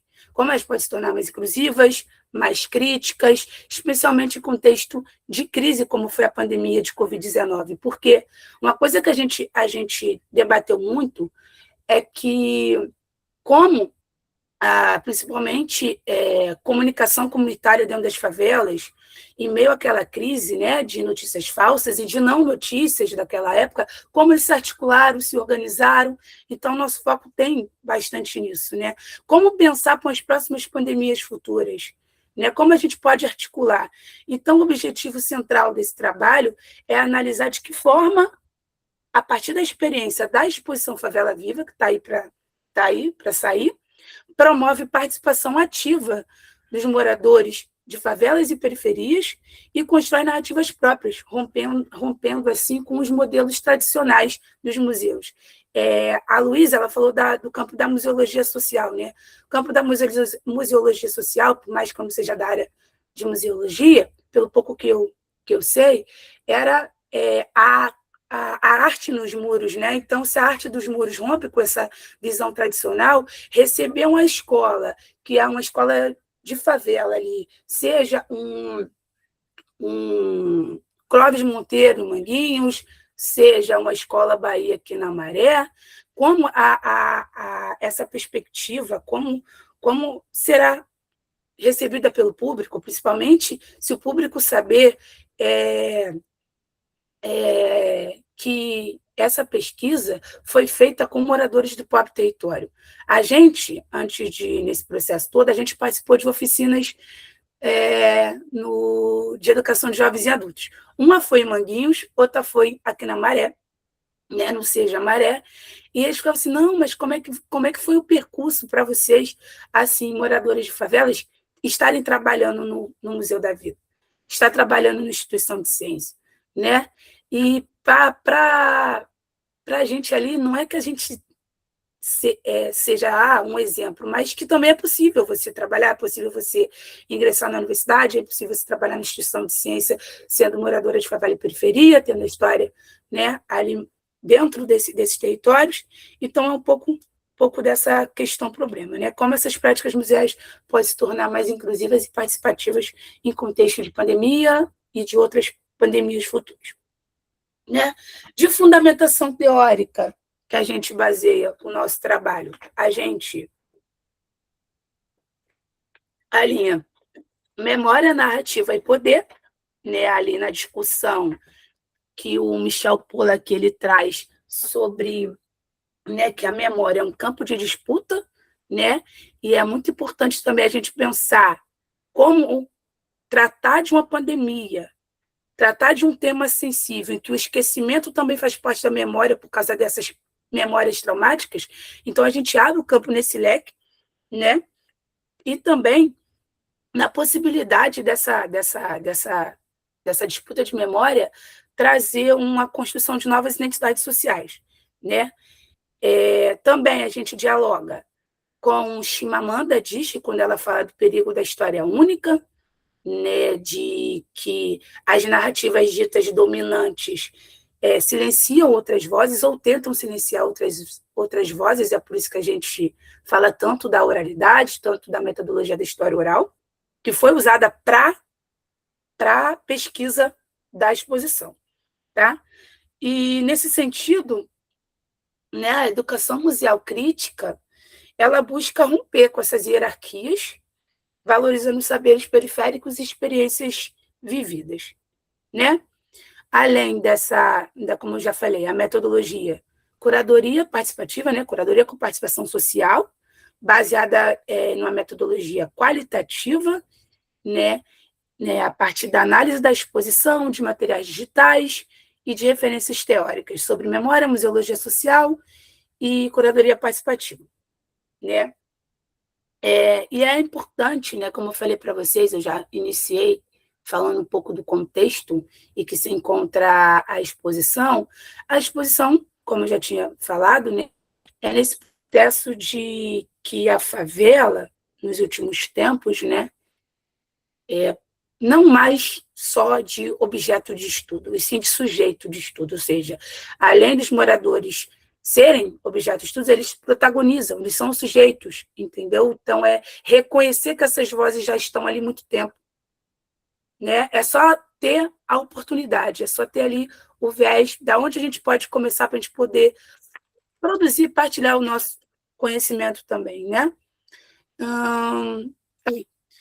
Então, como resultados e análises desse trabalho, e a exposição Favela Viva como prática, né? A gente analisa a exposição como uma prática crítica, por quê? Porque a gente defende que ela é uma prática crítica. Porque ela rompe com a centralização institucional dos museus, valoriza os saberes locais e promove inclusão e representatividade. Por fim, né, já concluindo minha fala, a exposição ela exemplifica uma nova perspectiva mais democrática, mais participativa e socialmente engajada. E que, ao mesmo tempo, ela passa a ser um objeto de transformação para as realidades futuras, seja em favelas da Zona Norte, seja também no próprio território, né, da Baixada Fluminense e demais territórios do Rio de Janeiro e por aí afora. Agradeço pela fala, desculpa se foi rápida, porque realmente morar na favela é muito barulho, espero que vocês tenham gostado e que a gente possa fortalecer vínculos aí. Obrigada.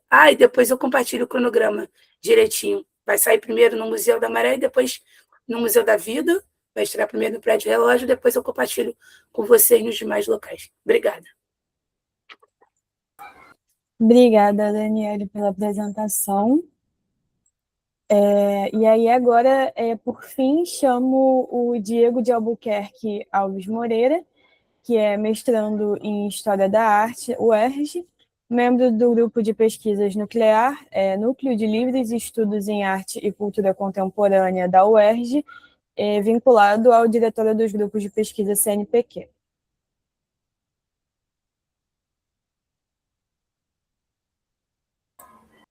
Eu acho que ele não está aqui. Eu estou responsável pela lista de presença. E ele não está aqui. Qual é o nome dele, Daniel? Não, Diego. Diego Albuquerque Alves Moreira. Ele não está aqui. Ele me mandou a apresentação dele, mas ele também não está me respondendo aqui. Será que aconteceu alguma coisa? Ao da fila, caso ele apareça? Ele é o último, no caso. Agora já é o último, então. É o último. Bom, então... Eu vou fazer o seguinte, eu estou mandando um e-mail aqui para ele, ver se ele responde, se ele retorna, mas aí, enquanto ele não responde, eu vou fazendo algumas considerações, se o pessoal tiver algumas perguntas sobre as apresentações, e aí a gente deixa a apresentação dele por último, pode ser assim?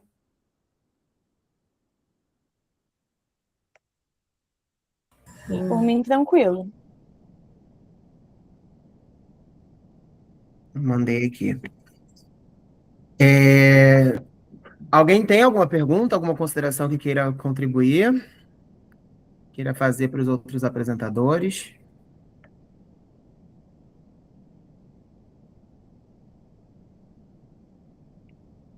Eu queria parabenizar todo mundo pelo trabalho, gostei muito da troca, das apresentações, e eu queria perguntar para Milena, não, Milena? Calma, deixa eu ver aqui que eu já... Acho que foi para Milena, assim, se eu não me engano, que sobre como ela... Se ela podia falar mais um pouquinho sobre como ela tratou a questão da injustiça climática no trabalho dela, porque ela mostrou, né, acho que foi ela que mostrou aquela comparação da pesquisa no Google, enfim, aí eu queria só, se ela quiser também, falar um pouquinho sobre como ela tratou isso, se ela está tratando isso e como ela está tratando isso no trabalho dela.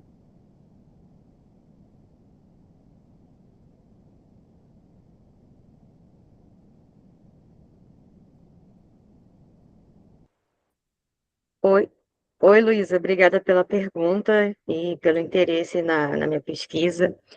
Então, sobre a questão das injustiças climáticas, eu de fato não trouxe aqui, mas eu menciono isso dos tópicos, né, lá do trabalho, principalmente na questão do turismo e do lazer da Baixada. Por quê? Porque, na verdade, eu comecei a pesquisar sobre o Parque Natural Municipal de Nova Iguaçu em 2022, quando eu ainda era aluna de graduação do curso de turismo, da Rural.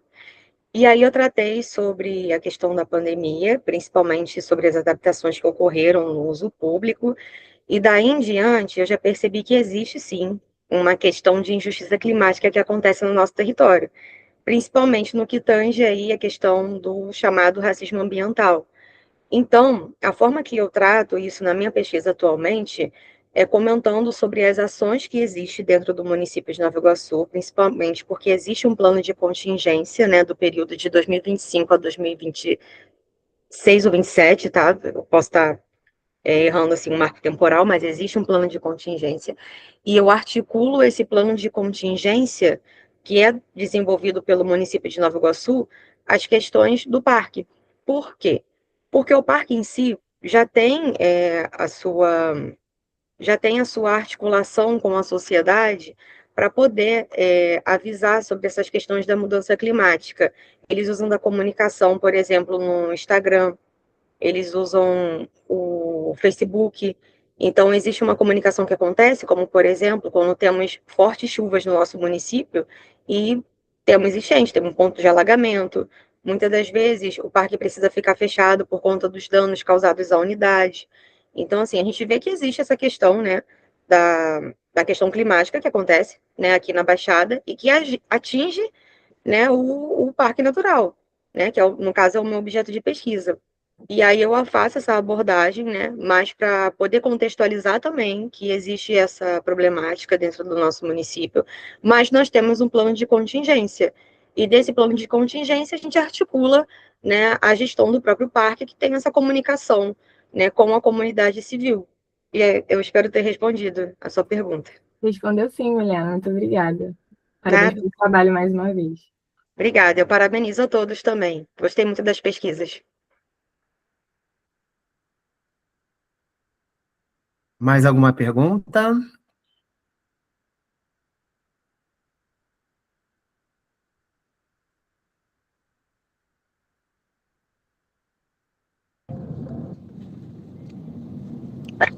Oi, gente, nenhuma pergunta, mas gostaria de parabenizar vocês.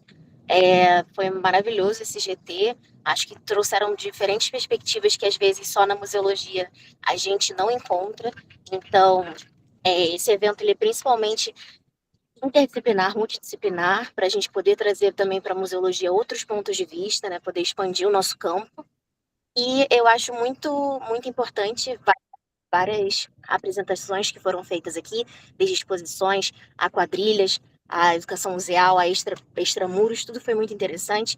E eu espero muito vê-los hoje à tarde no nosso evento presencial, que vai ter uma abertura maravilhosa da Senhora Rúbia, e vamos ter também uma mesa redonda que foi pensada para dialogar.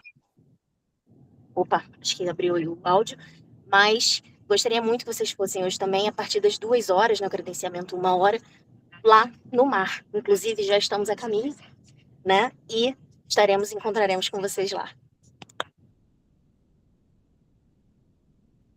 Bom, já que ninguém tem mais perguntas, eu tenho algumas considerações. Eu tenho dizer, uma foi muito A importante. Milena tá com a mão levantada. Ah, tá, desculpa, eu não vi. Marcos, eu tenho uma Pode falar, pergunta. Milena. Eu tenho uma pergunta para a Gabriele. Ela tá aí ainda na sala? Oi, tô sim. Gabriele, tá. Tô. Oi, Gabriele. Oi. Primeiramente, parabenizar você pela sua pesquisa. Eu gostei muito, gerou uma identificação aqui comigo, por se tratar, né, de um museu que fica localizado na Baixada. Então, Gabriele, eu queria saber, é uma curiosidade mesmo, como que a educação básica no município de Duque de Caxias recebe essa iniciativa do Museu de São Bento lá, assim, para uma questão de educação patrimonial direcionado à educação básica. Você comentou que você é historiadora, né, e tem atuação aí também no município. Como que vocês fazem essa articulação para poder gerar aí essa identificação, principalmente com os alunos talvez da rede municipal, enfim? A rede municipal, eles têm bastante acesso, constantemente tem visitas no museu, ao sítio arqueológico. Então, aqui em Duque de Caxias é bem integrado o museu com as escolas. Eu trabalho na rede privada, trabalhei já na rede pública, estagiando, e eu percebi que é bastante forte esse contato com o museu e as escolas locais. Na rede privada, eu trabalho numa rede privada no centro de Caxias. E por ser uma área mais afastada do centro e ser dentro de uma comunidade, não tem esse fácil acesso. Então, aí a gente tem que levar o sítio arqueológico para a sala de aula. Aí tem que fazer um movimento contrário, né? Então, na minha pesquisa, eu abordo sequências didáticas. Então, eu levo para a sala de aula. Quando não tem essa possibilidade de visitar o sítio arqueológico ou o museu, eu levo sequências didáticas que os alunos vão conseguir uma identificação e muitas imagens e coisas palpáveis, justamente para atrair esse lúdico para a sala. Então, essa educação patrimonial dentro da sala, aqui em Caxias, pelo menos eu faço assim. Quando tem outros exemplos quando se fala de quilombos, também é o mesmo movimento, de trazer esse quilombo para dentro da sala, mas falando do seu território. Mas a articulação com o Museu Vivo de São Bento é bem boa, assim, então tem visitas diárias, é fácil de marcar, de entrar em contato, então é essa articulação. Entendi. Obrigada, Gabriele. Obrigado. Antes de eu falar, nós temos aqui a professora Aline, que é a nossa professora do programa. Eu vi que ela mandou uma mensagem aqui agora. Professora, gostaria de fazer algum comentário?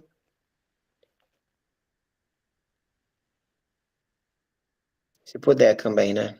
Não sei, está no trabalho.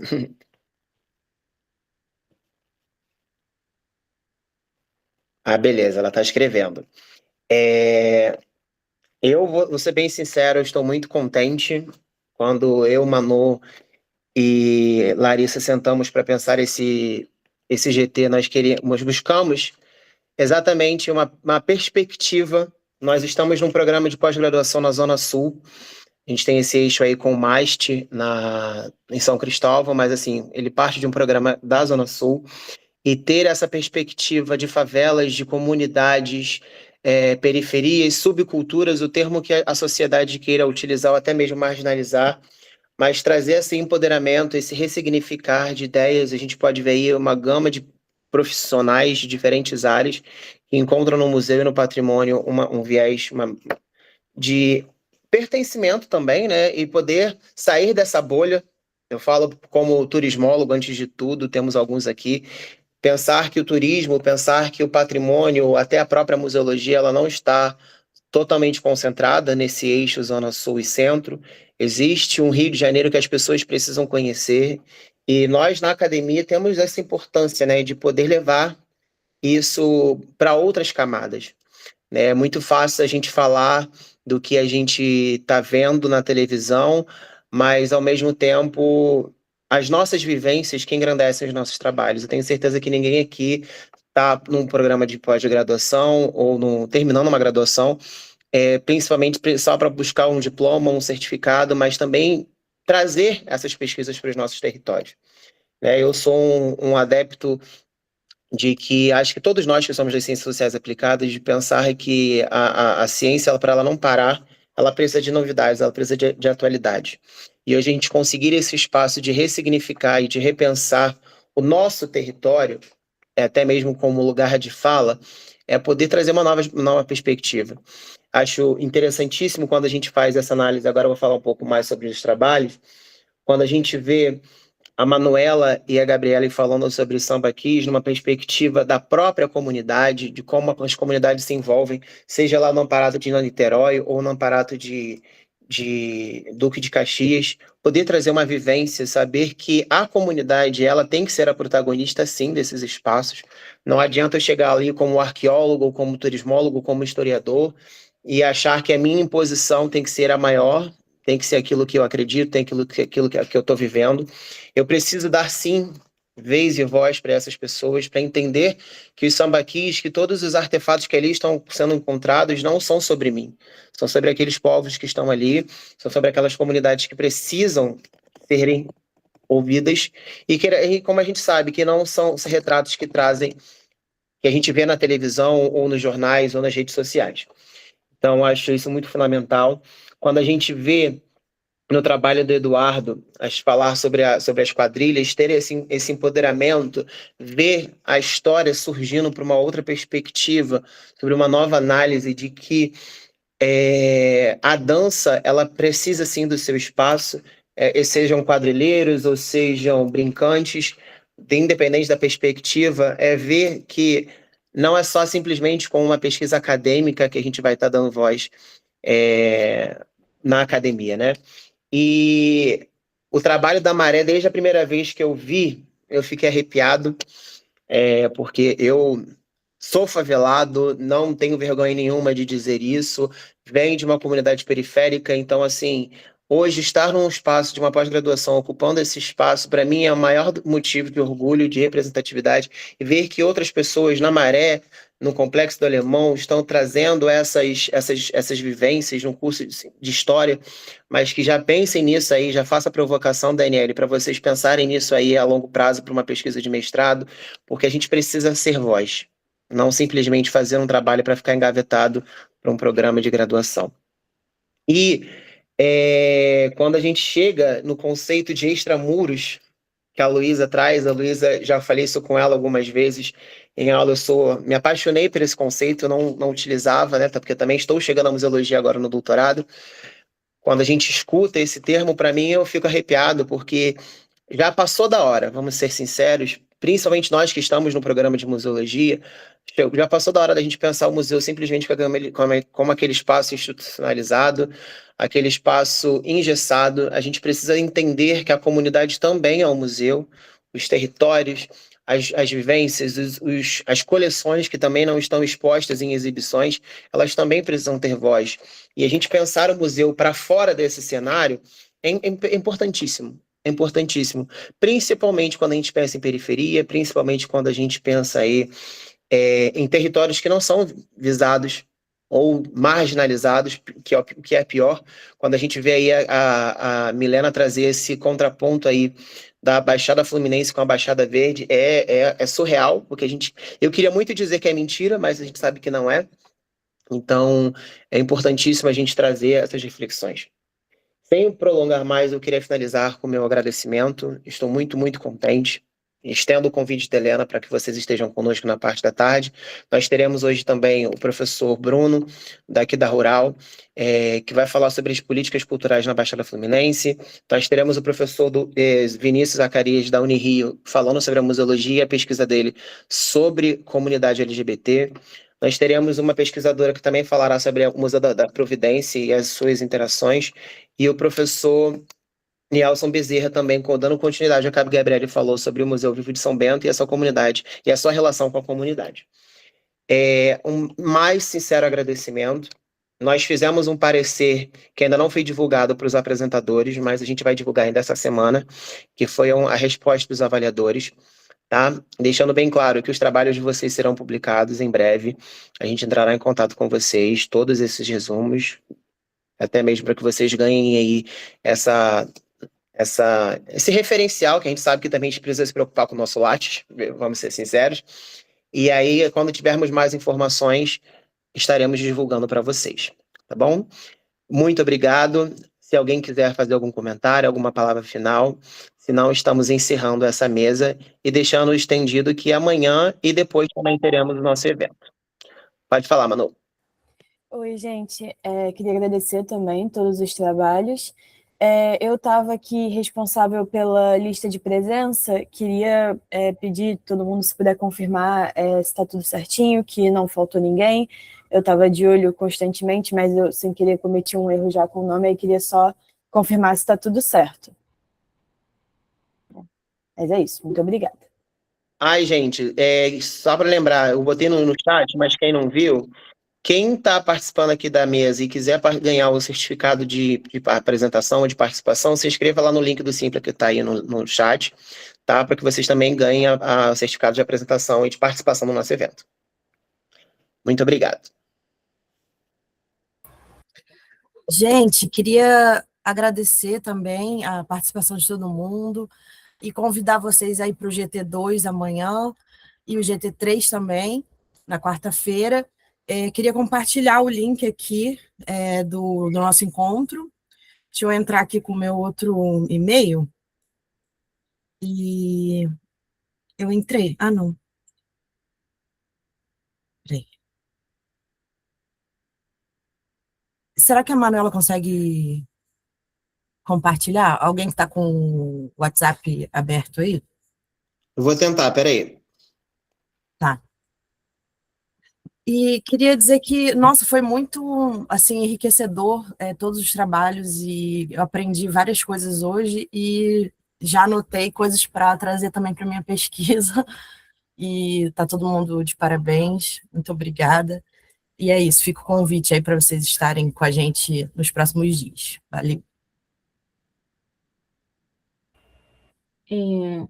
Gente, Manu ou Marcos, não sei, que o Marcos sumiu aqui agora para mim, eu cliquei no link e aí eu não entendi muito bem, porque eu já tinha feito a inscrição para as atividades dos outros dias, mas aí precisa fazer uma outra inscrição para o certificado, eu me perdi um pouco nessa informação.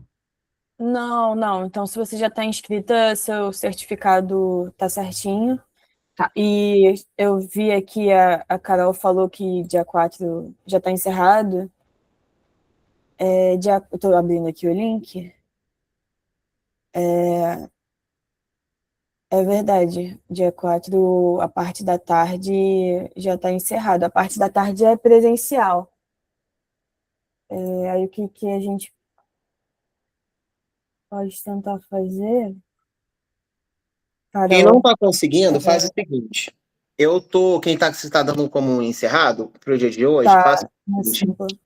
Eu tenho o e-mail que eu mandei para vocês, confirmando as apresentações. Vocês me mandam o nome e o CPF de vocês, porque aí, assim que a gente conseguir, eu faço a inscrição de vocês e aviso lá por e-mail, tá?